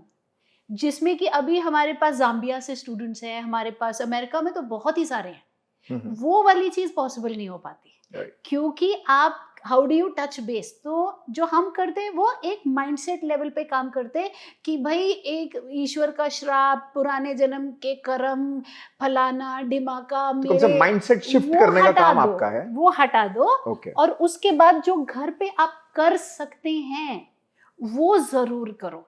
अब जैसे डॉक्टर साहब ने बोला कि आप हैवी ड्यूटी इक्विपमेंट घर पे नहीं रख सकते, बिल्कुल जायज बात है, और यही मैंने कहा था कि एज अ पार्टनर कि आप उनके साथ पार्टनर करिए। पर अगर आप हैवी ड्यूटी इक्विपमेंट नहीं रख सकते, विच इज अंडरस्टूड, उसके लिए आप वहां जा रहे हो, लेकिन वापस आके आप जो उन्होंने बताया भी है, जो आपको बताया कि बाकी के टाइम पे आपने करना है, अगर आप वो चीज नहीं डालोगे तो फिर रिजल्ट आना पॉसिबल मतलब मुझे लगता है कि हमें वो हाइब्रिड मॉडल फॉलो करना पड़ेगा। बहुत स्पष्ट है, कंसिस्टेंसी, रेगुलरिटी, पंक्चुअलिटी। ठीक है, ये बहुत ज़रूरी है। जब हम क्लाइंट को बोलते हैं कि आपका दिन शेड्यूल करें, तो टाइम शेड्यूल कर देते हैं, 9 to 10, 10 to 11, 12 to 1, इस तरीके से करना है। डे शेड्यूल करने का मतलब है कि बच्चे का बायोलॉजिकल क्लॉक सेट करें, कब उठना है, कब सोना है, कब पोटी के लिए जाना है, कब लंच मिलेगा, दैट्स इट। ये शेड्यूल होता है हमारा। जैसे हम लोग बात कर रहे थे इंट्रोसेप्शन के लिए, मैम 1 o'clock अगर मेरा डेली का लंच टाइम है, तो उस दौरान मेरे अंदर गैस्ट्रिक एसिड वगैरह निकलना स्टार्ट हो जाएंगे, पेट में गुड़गुड़ होना चालू हो जाएगा। तो ये क्लॉक हमें बच्चे के अंदर डिसाइड करना है, जिसकी जिम्मेदारी पेरेंट्स की होती है। ये एक थेरेपिस्ट नहीं कर सकता, ये लैंग्वेज थेरेपिस्ट नहीं कर सकता, एक मैडम नहीं कर सकती, ये पेरेंट्स को करना है। सिंपल से है सर, पेरेंट्स को अपना रोल आइडेंटिफाई करना है ना। खुद डिसिप्लिन होना बहुत जरूरी है बच्चे को डिसिप्लिन करने से। 100%। ओके, और फर्स्टली मैं हमेशा बोलता हूँ माइलस्टोन्स को पहचाने। अधिकतर पेरेंट्स आते हैं, अभी बच्चा सेल्फ प्ले में ही लगा हुआ, खुद में खेल रहा है, मेरा बच्चा दूसरों के साथ नहीं खेल रहा। अरे सर, कैसे संभव है? जो बच्चा गर्दन संभालना नहीं सीख रहा, तो वो चलना कैसे सीख लेगा? वैसे ही जो बच्चा अभी सेल्फ प्ले में है, तो नेक्स्ट स्टेप आएगा कि वो टॉयज के साथ अप्रोप्रिएट वे में खेल रहा है कि नहीं खेल रहा है। फिर वही बात है, वो टॉयज के साथ खेल तो रहा है, पर वो दूसरे बच्चे को देख के खुश हो रहा है कि नहीं हो रहा है। फिर वही बात है कि दूसरे बच्चे के साथ देख के खुश हो रहा है, उनके साथ बैठ रहा है, पर वो खुद का खेल रहा है। फिर उसके बाद आता है दूसरे बच्चों के साथ खेलना, जिसको बोलते हैं फ्री प्ले, जिसको बोला जाता है फ्री प्ले। उसके बाद होता है ग्रुप या एसोसिएट प्ले। तो पेरेंट्स चाहते हैं 0 से डायरेक्ट 4 पे जंप किया जाए, इट्स नॉट पॉसिबल। स्टेजेस ही हैं। नहीं, तो इसी यही जैसे अब हमने पहले एक बहुत मोटे लेवल पे बात की, अब जैसे हम इसको इंट्रिकेट देखें, यहाँ पर हमारा ये काम रहता है कि भाई आप जब थेरेपिस्ट के पास जा रहे हैं और वो ये कर रहे हैं, तो इससे मिलता जुलता आप घर पर ये करेंगे, रेप्लिकेट करें थोड़ा, आप इसको ऐसे करेंगे और इसके वीडियोस हमें भेजेंगे, ताकि हम ये इंश्योर कर सकें कि आप और आप जैसे लोग जो काम कर रहे हैं उनका काम फले। राइट। तो ये यहाँ पर हमारा रोल आ जाता है, उनको पुश करना।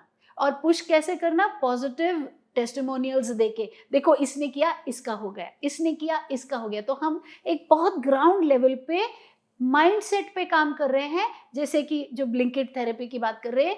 और मैं ये अपने स्टूडेंट्स को हमेशा बोलती हूँ, आप न मरिए स्वर्ग न जाइए। ये याद रखो, जो तुम नहीं एफर्ट मारोगे तो बाहर से कोई आके कुछ कर नहीं पाएगा, जो मर्जी उनकी इंटेंट हो। राइट।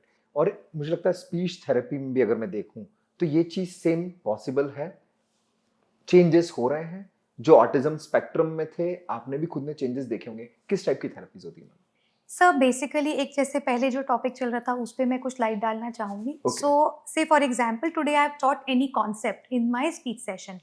हम पेरेंट्स को बताते हैं कि आज हमने ये किया है, आपको घर पे भी ये करना है। Exactly. When the child is coming to me, we don't call them every day, we call them thrice और 4 times a week maximum. Every day वाला कॉन्सेप्ट नहीं रहता। somebody who does speech therapy every day is a failed concept। Because आज जो मैंने सिखाया है, कल वापस अगर बच्चा मेरे पास आएगा, आपको लगता है बच्चा एक दिन में सीख जाएगा? नहीं बिल्कुल, सीखेगा. बिल्कुल. If तो means then tomorrow again I'm doing the same activity.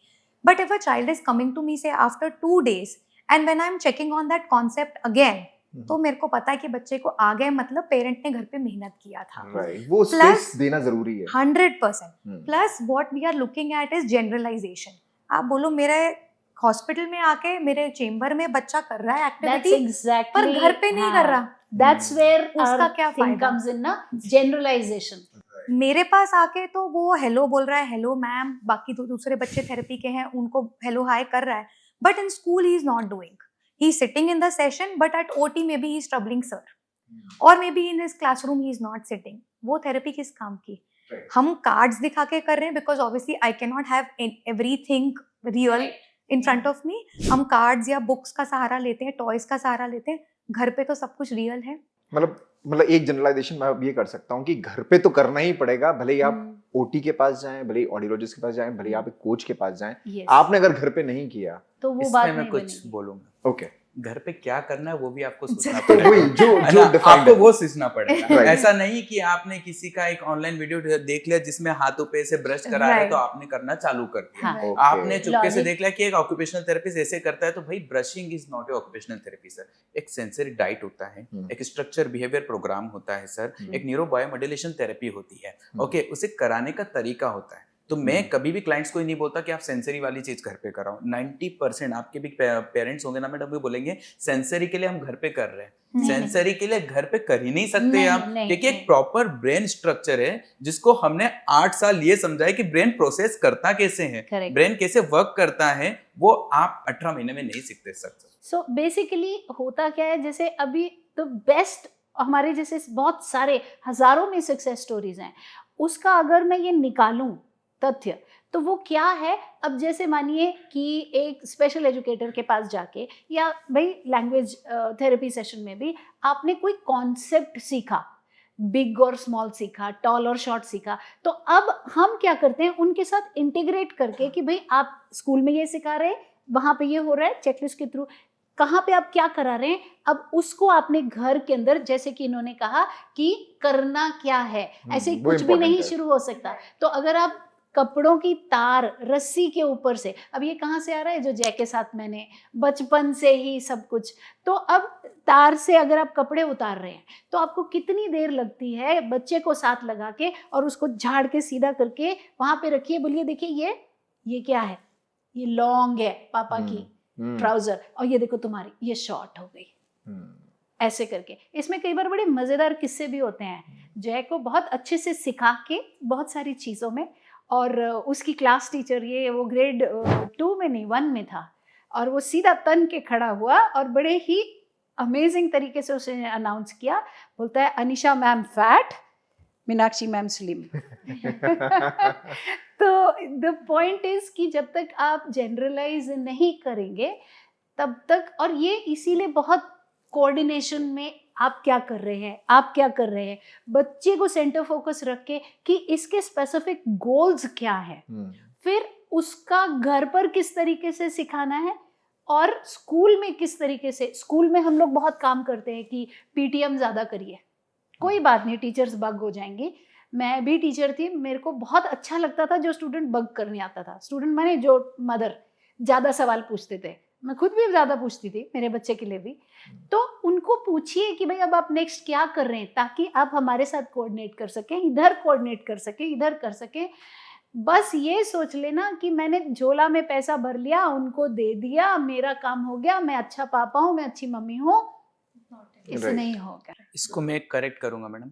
कोई भी थेरेपिस्ट मनी मेकिंग के लिए नहीं बैठा हुआ है. हाँ, उसके लिए आपको आइडेंटिफाई करना पड़ेगा सही थेरेपिस्ट कौन है. यस, वैसे हम लोग अभी जो बात कर रहे थे बिफोर द सेशन कि सही थेरेपिस्ट, बोलते हैं ना फेक थेरेपिस्ट, दोनों में क्या डिफरेंस है. फर्जी डॉक्टर जैसे बोलते हैं, फर्जी थेरेपिस्ट, कि स्पीच लैंग्वेज पैथोलॉजी में डिग्री होता है, वैसे ऑक्यूपेशनल थेरेपी में डिग्री होता है, कोई सर्टिफिकेशन डिप्लोमा नहीं होता है. आप Correct. किसी सर्टिफाइड डिप्लोमा से ले रहे हो, मतलब आपके बच्चे को आपने माल प्रैक्टिस में डाल रखा है, और ऐसे ही केसेस में दे आर चार्जिंग हाई, मतलब बहुत ज्यादा वो लोग चार्ज करते हैं, Actually. हमसे ज्यादा वो चार्ज करते हैं. ओके, फिर वहां से अगर कोई केस बिगड़ के आता है तो उन्हें लगता है कि थेरेपिस्ट सारे सब लोग मनी मेकिंग के लिए हाँ। बैठे हुए हैं, सारी चीजें। एक और चीज आपने अच्छी चीज बोली थी, मैं उसको फिर से रिवाइट करूँ, सक्सेस स्टोरी। बहुत ट्रोल हुआ हूँ सर इस चीज के लिए। जब मैंने फर्स्ट किसी एक इंटरव्यू में मैंने बोला था कि ऑटिज्म ठीक हो सकता है, हाँ, ऐसे बड़े बड़े हाँ। और गंदे गंदे कमेंट्स मुझे पर्सनली मिले हैं सर, हम्म। है ना, कि कि how can you say कि क्या autism बोल रहे can हो be आप, तो treated? मेरे को गुमराह तो- कर रहे हो लोगों को, मेरे- है ना, आप लोग तो ऐसा लोगों को क्या बोलते हैं, मनी मेकिंग का तरीका निकाल हाँ, रहे हो, हाँ, हाँ। ऑटिज्म ठीक नहीं हो सकता। सर 3 लोग यहाँ बैठे हुए हैं, hmm. She is renowned speech language pathologist है, मैडम कोच है, और मैं तो हमेशा बोलता रहता हूँ, मैडम आप बताइए ऑटिज्म ठीक हो सकता है या नहीं हो सकता? बिल्कुल हो सकता है। हो सकता मैंने सर अभी रिसेंट में सर के सपोर्ट के साथ में रिसेंट में just this month 4 kids we have discharged है। Okay. After 1.5-2 years of Equal area की थेरेपी। जो प्रॉब्लम थी वो नहीं मतलब Okay. लैंग्वेज Autism था ही, spectrum, sir. ऑटिज्म पूरा स्पेक्ट्रम, spectrum. लैंग्वेज था ही नहीं। The child came, all of them they came to me at 2.5 years of age. Sir के साथ में हमने हेल्प लिया, ऑक्यूपेशनल थेरेपी यहाँ, स्पीच थेरेपी यहाँ। They all are as good as their peers, from no speech and language to they are talking as appropriately. But ये सारे parents ऐसे थे जिन्होंने सर और मुझे एक एक चीज में फॉलो किया है। यस, मैंने बोला Follow. दिन तो दिन, मैंने बोला रात तो ये Follow up बहुत जरूरी ये है। भी पूछा है हमारे- हमसे कि हम बच्चों के लिए टॉयज क्या खरीदें। बिल्कुल बिल्कुल मैडम क्या बुक्स ले, क्या टॉयज ले, हमारे पास ये है। I think it's a waste, whatever you and sir will say we will do that, we will buy that, यही जैसे center जैसे point आप है। गाइड करें। मुझे लगता है मतलब कस्टमाइजेशन जरूरी है हर एक के साथ। हर एक बच्चा हाँ। अलग मैं है। अलग है। हाँ, रेगुलरिटी, पंक्चुअलिटी और कंसिस्टेंसी, डॉक्टर शॉपिंग नहीं। हाँ, डॉक्टर मतलब मतलब if they have surrendered fully कि जो आशना मैडम और Yes. सुभाष सर ने कह दिया वो कह दिया, हमने वही करना ये है। कुछ कॉमन क्लाइंट्स है जिसके बारे में हम बात कर रहे हैं। इसके अलावा ऐसे अनकॉमन क्लाइंट्स है जिसको मैडम भी देख रहे हैं, वो उनके पास से ठीक होके जा रहे हैं, जिनको सर मैंने के देखा अलग हैं। वो अपने आप ठीक होके जा रहे हैं। मैडम का अपना व्यू है। तो मैडम आप बताइए ऑटिज्म ठीक हो सकता है कि नहीं सकता? बहुत बड़ा क्वेश्चन है, जितने हाँ। व्यूअर्स हाँ, इसको क्योंकि बहुत सुनेंगे सारे ना, कमेंट्स आने वाले है ना, हैं। इस पे बहुत सारे मैंने कमेंट्स title आने डाल वाले दिया हैं था और ये। बहुत अच्छे कमेंट्स भी हो सकते हैं जिसके लिए हमें प्रिपेयर रहने की जरूरत So, है। मैं Right. आपसे ये थोड़ा सा उसमें एक फनी नोट पे शेयर करती हूँ। जब हमारी कोई नई एडवर्टाइजमेंट आती है प्रोग्राम्स की या क्या, तो उसमें भर जाते हैं, जैसे आपने कहा ना मनी मेकिंग ये वो, यहाँ तक कि मेरे बेटे के लिए तो अब ये कह दिया कि आप झूठ बोलती हैं, उसको ऑटिज्म नहीं है, ऑटिज्म ऐसा नहीं होता। तो I take it as a compliment कि हाँ भाई हम यहाँ तक आ गए। तो उसमें मैं कुछ नहीं करती हूँ, मेरी कम्युनिटी में जाके वो लिंक डालती हूँ एडवर्टाइजमेंट का और कहती हूँ कि जो आपका विचार है, जो आपके बच्चे की प्रोग्रेस है, उसके हिसाब से इसको आंसर कर दो। तो उस एडवर्टाइजमेंट पर फिर कोई 200 के करीब कमेंट्स होते हैं और वो पर्सन जिसने वो कमेंट डाले होते हैं वो पता ही नहीं कहाँ गायब हो जाते हैं, क्योंकि वो इतना नीचे चले जाते हैं। द पॉइंट इज यहाँ पर ना एक बड़ी चुभने वाली मैं बात बोलूंगी, एंड आई एम सॉरी मैं ऐसा बोल रही हूँ, लेकिन ये सच है। क्योंकि अगर हम चुभने वाली बातों को एम्ब्रेस करेंगे ना तो सक्सेस आ जाएगी। अगर मुझे अपनी सोल को इन्वेस्ट नहीं करना, अगर मुझे 100% अकाउंटेबिलिटी लेने से बचना है, जैसे आपने कहा कंप्लीट सरेंडर नहीं करना, तो फिर मुझे कहना ही होगा कि भाई तुम गलत हो और तुम तो खैर पैदाइशी ही गलत हो, है ना। तो अगर आप ये ही करेंगे, अगर आप ये कह रहे हैं आप झूठ बोलते हैं, आप मनी मेकिंग है, अरे मुझे एक चीज बताइए, हर इंसान, अब कोई केमिस्ट की दुकान खोल रहा है उसके भी घर में पैसा आ रहा है, कोई ऑफिस जा रहा है उसके घर में पैसा आ रहा है, तो अगर इनके घर में पैसा आ रहा है या मेरे घर में, तो आपको उससे क्यों तकलीफ है? कोई सब्जी का ठेला लगा रहा है उसके पैसा आ रहा है, कोई सोना बेच रहा है उसके पैसा, तो ये तो इकोनॉमी तो चलती है डॉक्टर ऐसे लोग ना। पैसा नहीं कमा सकते, मालूम नहीं क्या आपको? तो मतलब ऐसी बातें करते हैं मतलब ना। मेरे को लगता है डॉक्टर्स सोशल सर्विस के लिए It बने is लोगों only की for social. नहीं, That is their आप ये तो mentality. एक इकोनॉमी का मॉडल है। आप कुछ भी सेल करेंगे तो आपको उसके, आप सर्विस सेल करेंगे तो आपको उसके बदले में तो उस वो वाली बात करने का मतलब क्या है? आप ये देखिए कि आपके हिस्से की इन्वॉल्वमेंट आप कितनी डाल रहे हो। अगर आपसे 100 पॉइंट की इन्वॉल्वमेंट मांगी गई है और आप 3 या 4 पॉइंट की इन्वॉल्वमेंट डाल रहे हो और उसके बाद 3.5 फुट का मैसेज लिख रहे हो, तो वो तो फिर दिखाई दे रहा है ना। अब तो सिंपल मैम इसको कंक्लूड करें, ठीक हो सकता है कि नहीं हो सकता? हाँ हो सकता है। हाँ। Good.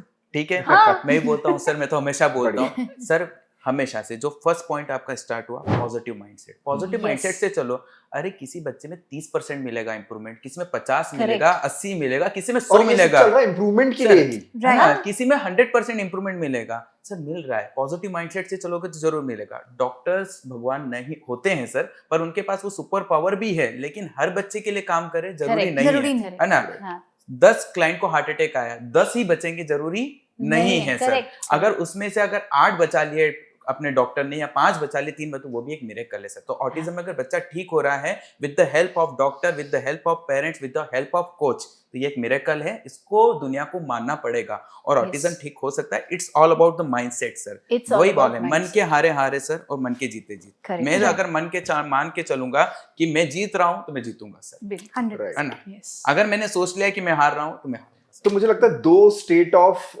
थिंकिंग या फिलोसफीज हैं। जो लोग पहले सोचते थे कि इसका तरीका नहीं है ठीक करने का, तो उन्होंने एक सेट ऑफ फिलोसफी बना दी कि ऑटिज्म जो है वो है, एग्जिस्ट है।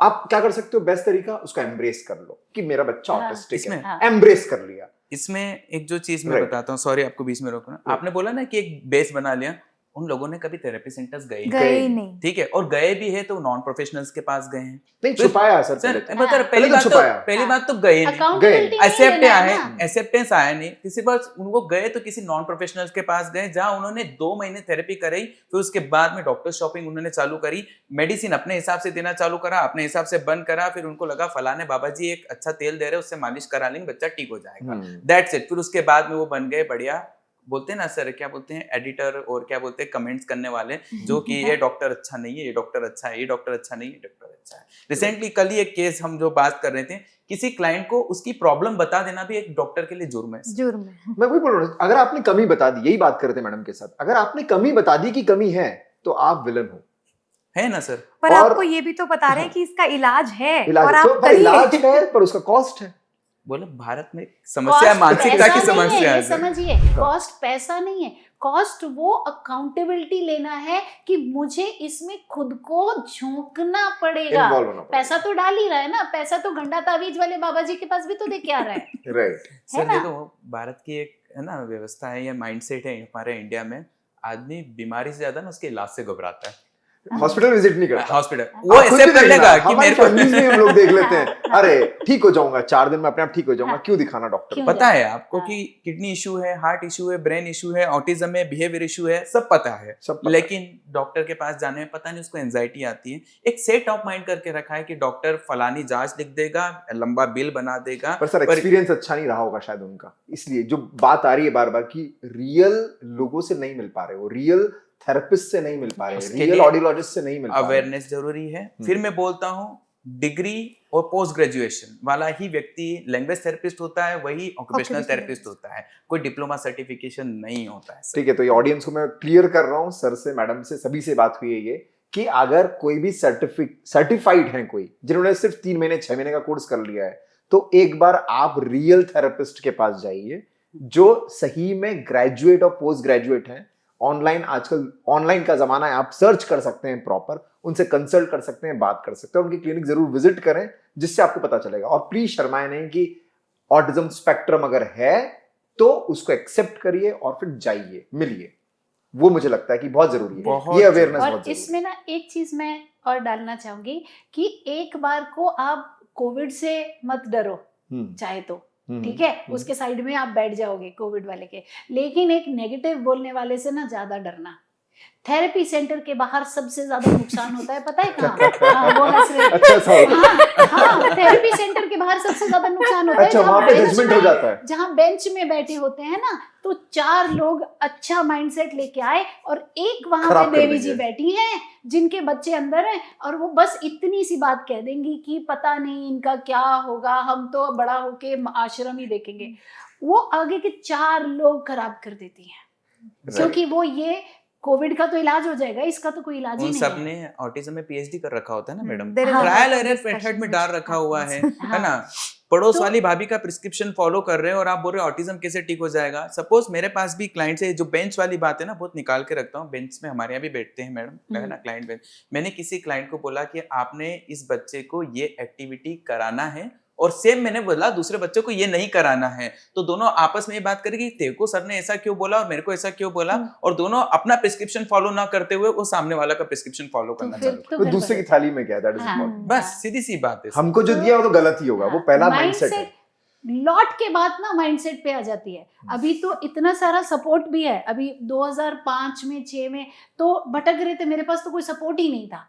लेकिन अगर माइंडसेट है ना तो आप कोई ना कोई उस जंगल में से रास्ता निकाल लेते हैं। और हमेशा ये देखिएगा, God will always help you with coincidences if you want something. तो कोई ना कोई आपसे ऐसा टकरा जाएगा, कोई ना कोई आपको ट्रेनिंग प्रोग्राम भी पता चलेगा, क्योंकि आपका माइंडसेट क्या है कि मुझे इसके ऊपर काम करना है।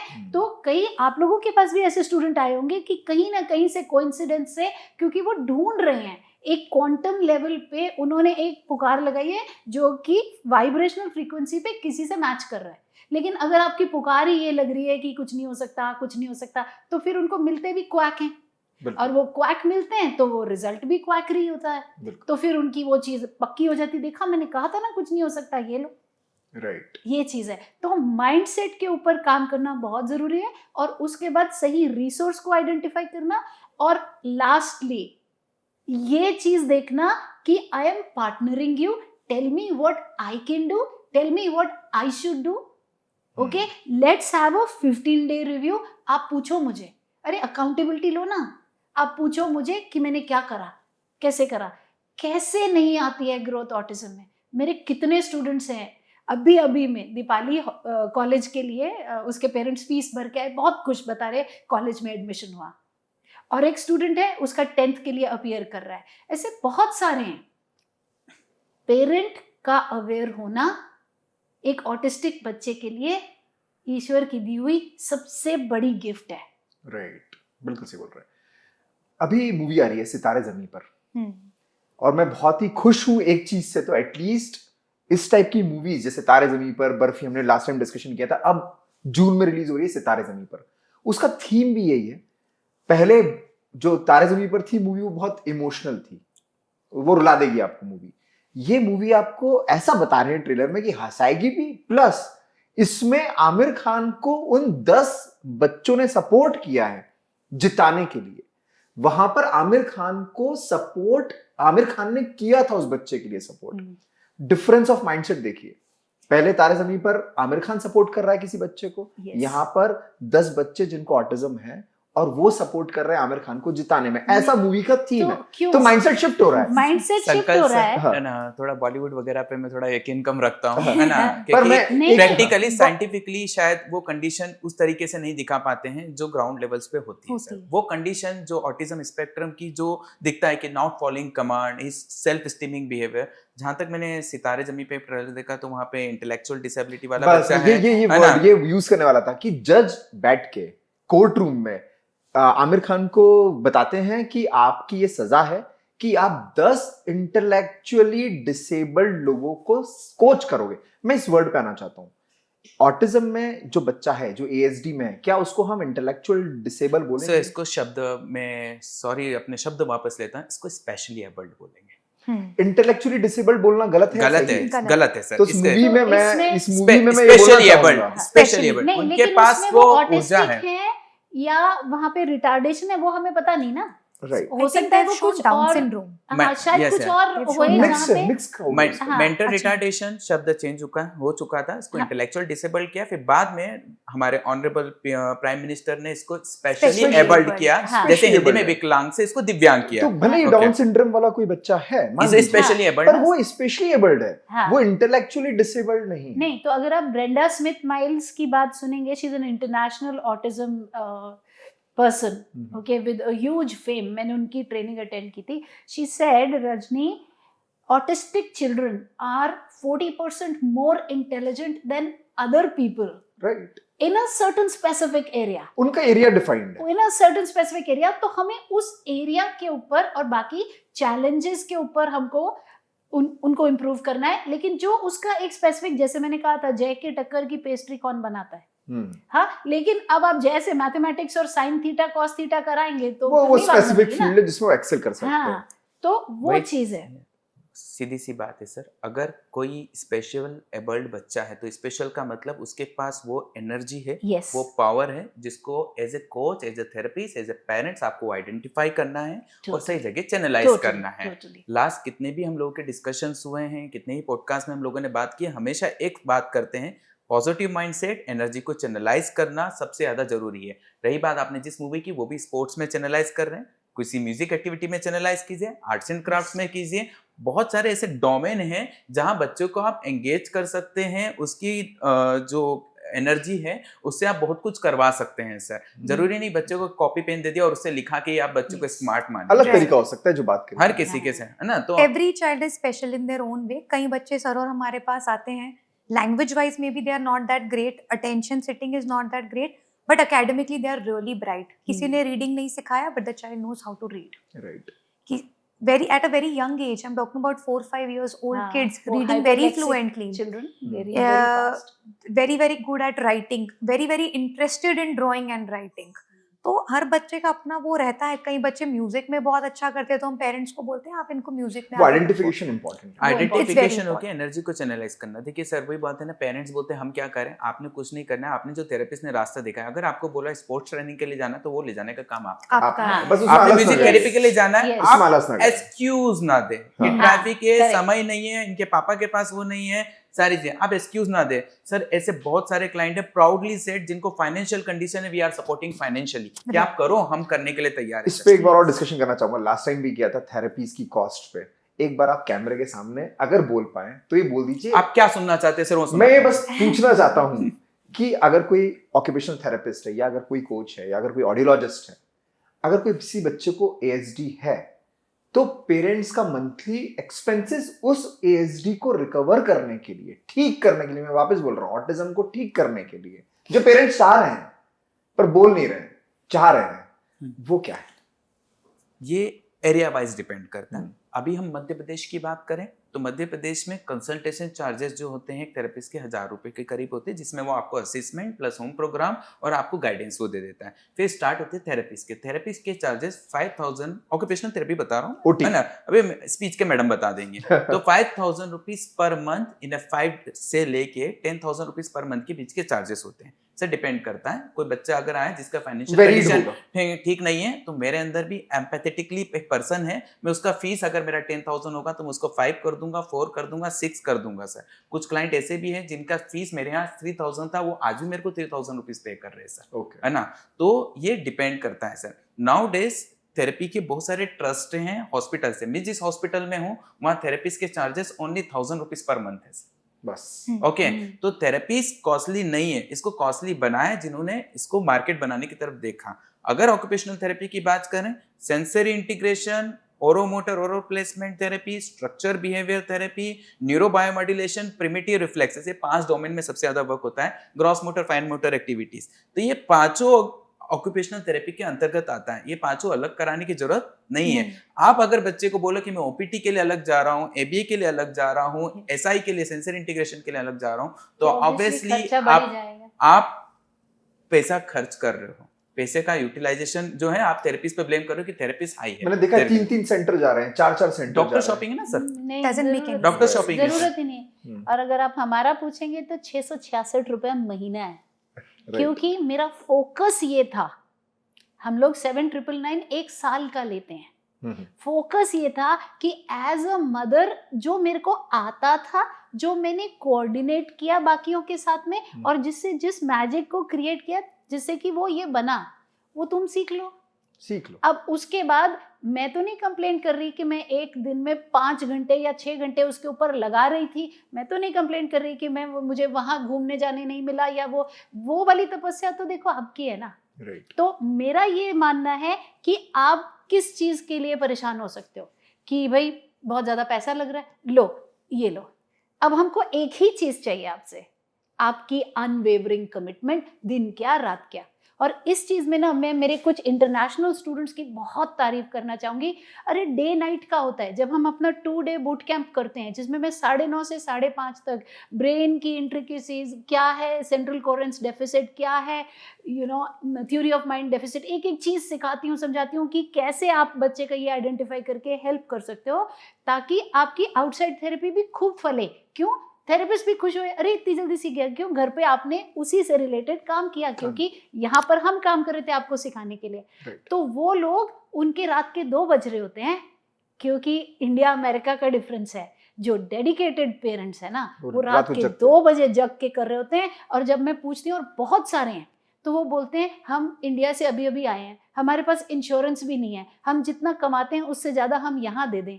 तो हम हार्ड वर्क डाल के, मेरा बच्चा एक एक क्लास में इम्प्रूव हो रहा है, स्कूल से निकाल दिया था, अब स्कूल में इसको एंट्री मिल गई है, तो मैं क्यों ना बैठूं।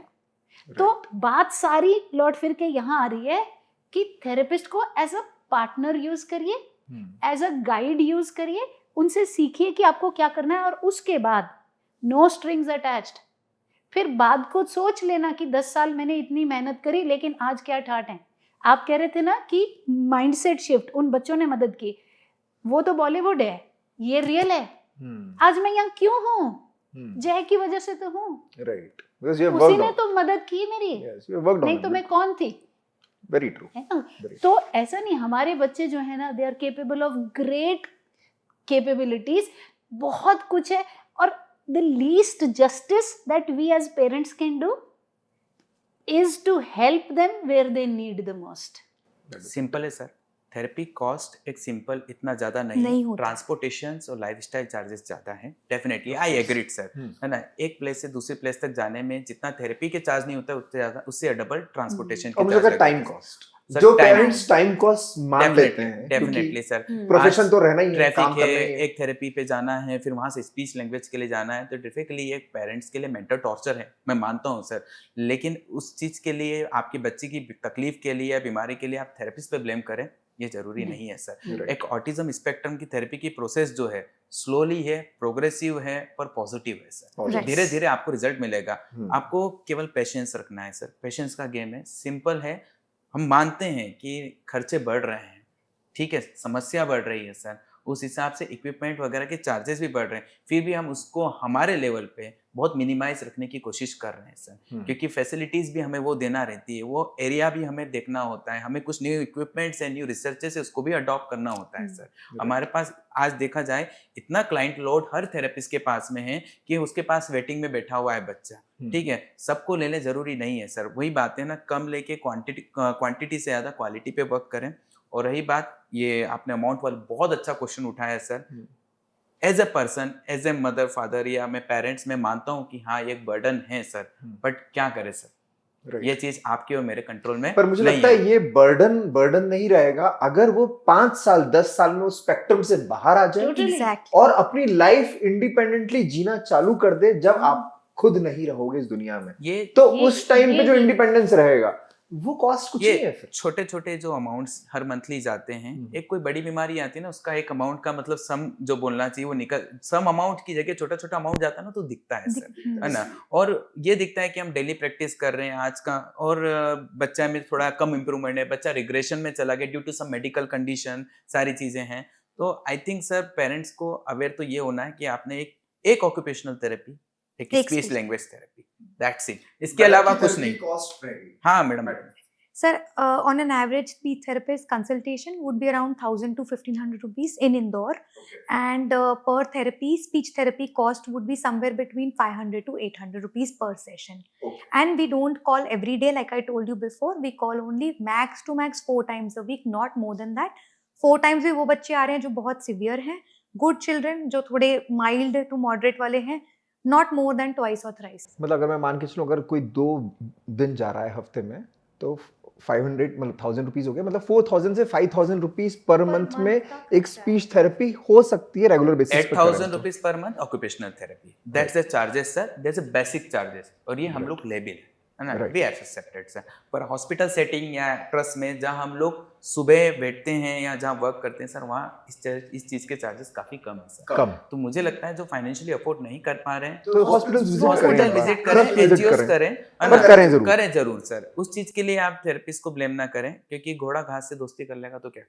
राइट बहुत मैं स्पष्ट रूप से बात करता हूँ, ट्रांसपेरेंसी से वर्क करना मेरा काम है सर, राइट है ना। मैं अगर चार्ज ले रहा हूँ तो उसको मैं आपको रिफ्लेक्ट भी करूंगा सर कि मेरा काम क्या है। लेकिन दुख तब होता है कि मेरे चार्जेस कम है और एक नॉन प्रोफेशनल जिसने जो सर्टिफिकेशन किया उसके charges हैं। चार्जिंग 50,000 मतलब 15 to 20,000 रुपीज पर मंथ। एक ऑटो ड्राइवर जिसने केवल बच्चे को लाने ले जाने में थेरेपी का कुछ चीजें सीख ली, उसकी पर्सनालिटी अच्छी थी, वो थेरेपी घर जाके करा रहा है, वो 20,000 रुपीज पर मंथ ले रहा है। तो दुख तब मुझे होता है सर कि मैंने मेरे जीवन के 8 साल स्ट्रगल में निकाले हैं, है ना, मेरी सोशल लाइफ खत्म कर दी नहीं, है। इससे ज्यादा दुख किस चीज का है कि राइट थेरेपी नहीं पहुंच रही एक पर्टिकुलर फैमिली को जो ASD स्पेक्ट्रम में है। और वो माल प्रैक्टिस का ब्लेम भी हम पर आ रहा है कि थेरेपी से बच्चे ठीक नहीं होते हैं, ऑटिज्म ठीक नहीं हो सकता, थेरेपिस्ट केवल मनी मेकिंग के लिए होती है। तो so sorry to say that sir, कोई भी थेरेपिस्ट मनी मेकिंग के लिए नहीं बैठा हुआ है, कोई भी थेरेपिस्ट आपके बच्चे की हालत बिगाड़ने के लिए नहीं बैठा हुआ है, कोई भी थेरेपिस्ट आपकी ऐसा नहीं है कि आपकी कोई मदद नहीं करना चाहता।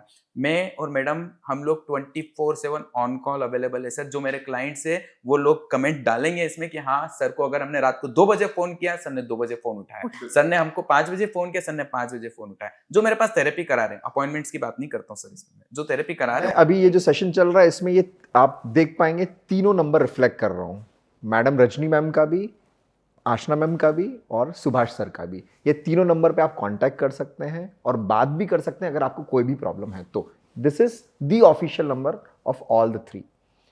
सिंपल क्वेश्चन मैम एक आपसे पूछूंगा आसना मैम कि first line of speech therapy क्या है अगर आप जब किसी स्पेक्ट्रम वाले बच्चे के साथ लेते हैं, क्योंकि पेरेंट्स को यूजुअली जो न्यूली डायग्नोस होते हैं Right. उनको एक्सेप्टेंस में इशू आता है, तो उन्हें पता होना चाहिए कि first line of speech therapy क्या है। प्लीज आप बताइए। सर लैंग्वेज डेवलपमेंट के लिए कुछ प्रीरेक्विजिट्स रहते हैं, ये हम सब समझते हैं। First prerequisite is attention. उस पर मैक्सिमम काम ऑक्यूपेशनल थेरेपिस्ट बहुत अच्छा करते हैं, बट अगर बच्चा आपका ध्यान नहीं दे रहा, बैठ नहीं रहा, तो definitely the child will not pick up anything. तो हम कुछ काम इनिशियली अटेंशन और सिटिंग पे करना चालू करते हैं। ऑब्वियसली साथ में ऑक्यूपेशनल थेरेपी भी चालू करते हैं। Second thing when I tell all my parents is कि आपको घर पे स्पीच लैंग्वेज स्टिमुलेशन बहुत बहुत इंपॉर्टेंट है। सिंपल बच्चे का जो रूटीन है, आपने सुबह उठाया बच्चे को तो you speak with the child. Every child doesn't pick up language on their own, every child is different. तो आपको बच्चे से बात करना है, उठाया तो उसके बारे में बात करिए, थोड़ा एक सिंगर सॉन्ग पैटर्न में, जिसको हम लोग मदरीज बोलते हैं। आपने खाना खिलाया, क्या क्या खिला रहे हो, नहला रहे हो, ब्रश करा रहे हो, so what all daily routine activities are there, because ये रूटीन की चीजें रोज चलेंगी तो बच्चा डेफिनेटली उसको पिक करने ही वाला है। This is the first line of treatment that we follow. Then obviously we take a help from lot of books, lot of rhymes, actions, imitation, ये सब हम लोग वर्क करते हैं। ओरोमोटर एक्सरसाइजेस और ABA अगर आप लोग ने नाम सुना होगा, बहुत सारे पेरेंट्स हमें पूछते हैं कि हम आपके पास तो स्पीच थेरेपी के लिए आ रहे हैं, एक दूसरे थेरेपिस्ट के पास ABA के लिए जा रहे हैं और तीसरे के पास ओरोमोटर के लिए जा रहे हैं। Not necessarily that every child with on the spectrum has issues with oromotor. If they have, your occupational therapist and the speech therapist will take care. Speech therapy is not only about oromotor. 1. 2, आपका जो ABA है, हम लोग in speech therapy we inculcate a lot of things from ABA already, तो अलग से आपको ABA करने की जरूरत नहीं है. So you are wasting your money in that. कोई अच्छा थेरेपिस्ट रहेगा वो ये दोनों चीजों को साथ में लेके चलेगा. Thirdly, I always tell, बच्चे के रिसेप्शन पे वर्क करना है, अंडरस्टैंडिंग. बच्चे का कमांड फॉलोइंग पे वर्क करना है, कॉन्सेप्ट्स अंडरस्टैंडिंग पे वर्क करना है. अंडरस्टैंडिंग आएगा तो एक्सप्रेशन खुद ब खुद आएगा. आपको उसको चल रिपीट कर, पापा बोल, पापा बोल, पापा बोल, ये नहीं करना है, मम्मा बोल, ये नहीं करना है. You work on that understanding, आपका एक्सप्रेशन खुद ब खुद सो ये अंडरस्टैंडिंग में हमारा जो रोल आ जाता है पिरामिड का, what, who, where, when, why, how, एक ब्रेक डाउन करके सिखाना. कि बच्चे को घर पे क्या टिप्स है, बहुत अच्छे शब्दों में, बहुत कंसाइज, और मैं बहुत अच्छे से बताया कि एक्चुअल में ऑडियोलॉजिस्ट का, एक स्पीच थेरेपिस्ट का क्या रोल है, और इन्होंने क्लियर भी कर दिया कि क्या साथ में करना है, क्या नहीं करना है, और पीछे नहीं पड़ना है कि पापा बोल पापा बोल पापा बोल। प्रोफेशनल लैंग्वेज थेरेपिस्ट ये होता है। ये होता है, समझ लीजिए ना आप, कि ये नाक होता है। पकड़ के आपसे नो बुलवाओ। जब तक मैं नाक पकड़े रहूंगा, नो नहीं बोलोगे जब तक नाक नहीं छोड़ूंगा। हमारे पास बच्चे आते हैं, उनकी नाक पे ना ऐसे निशान होते हैं, तो पेरेंट्स बोलते हैं ऐसे ही इनको नाक पकड़ी थी, तो हमें समझ में आता है कि यही नाक पकड़ने वाले थेरेपिस्ट के पास गए होंगे जिन्होंने इनकी नाक पकड़ के साउंड निकाला। हाँ, वो अपने ऐसा, मतलब वही मैं बोल रहा हूँ, जो वायरिंग है वो डिफरेंट है, वो ऑपरेटिंग सिस्टम डिफरेंट है, तरीका डिफरेंट होगा, एंड रिजल्ट आएगा, तरीका डिफरेंट होगा। मैडम आपसे एक क्वेश्चन है मेरा, मैं थोड़ा सा तो he is the host now, doctor Subhash Garg, he is the host of this intellectual Indians podcast. You can please. Medicine का कितना उपयोग है मैडम? क्योंकि मैं ये डिस्कशन मैं बता देता हूँ आपको, डिस्कशन कराए वाला। Just sir as a therapist मैं पूछ रहा हूँ, क्योंकि बहुत हम लोग चीज देखते हैं sir, simple short and crisp में मैम 10-12 लाइन में कंक्लूड कीजिएगा। आपको लगता है कि बिना मेडिसिन के भी अपन बच्चे ठीक कर सकते हैं? हाँ। Yes, thank you.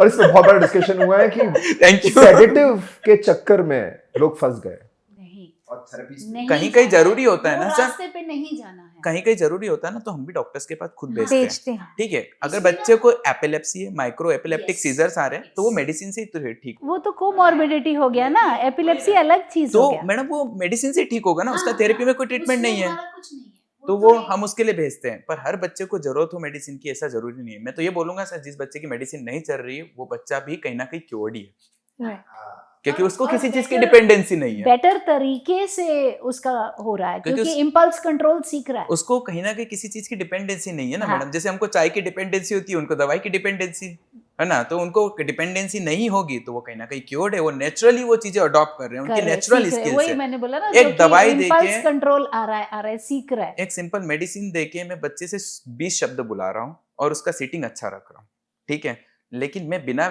मेडिसिन के मुझसे 10 शब्द बुला रहा हूँ और उसकी सीटिंग में थोड़े शॉर्ट ड्यूरेशन के लिए रख रहा हूँ, तो आई थिंक वो ज्यादा बेटर है। तो मतलब इतनी सारी डिस्कशन के बाद मुझे क्रक्स में अगर मैं बात करूं तो मेरे लिए 3 स्टेक होल्डर्स बहुत इंपॉर्टेंट है। एक है पेरेंट्स, एक है सोसाइटी, और एक बच्चा खुद।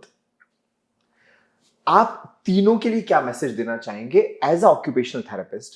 आप तीनों के लिए क्या मैसेज देना चाहेंगे as a coach, autism coach? और आप तीनों के लिए क्या मैसेज देना चाहेंगे एज ऑडियोलॉजिस्ट?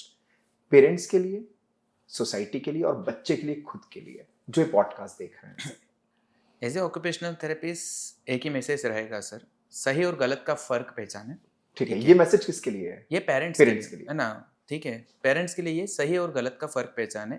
आप आपके बच्चे के लिए बहुत कुछ कर सकते हैं, सब कुछ लगा सकते हैं, परंतु समझदारी के साथ लगाएं, ठीक है। कोई भी ऑनलाइन डॉक्टर सुभाष गर्ग के बारे में जानकारी लिखी गई है तो वो सही है या नहीं है उसको वेरीफाई कीजिए, किस डॉक्टर ने क्या क्वालिफिकेशन किया है उसको आइडेंटिफाई कीजिए, थेरेपिस्ट और थेरेपी पे भरोसा करके रखिए। साथ ही साथ में बच्चे को डिसिप्लिन करने की जगह पहले खुद डिसिप्लिन होइए।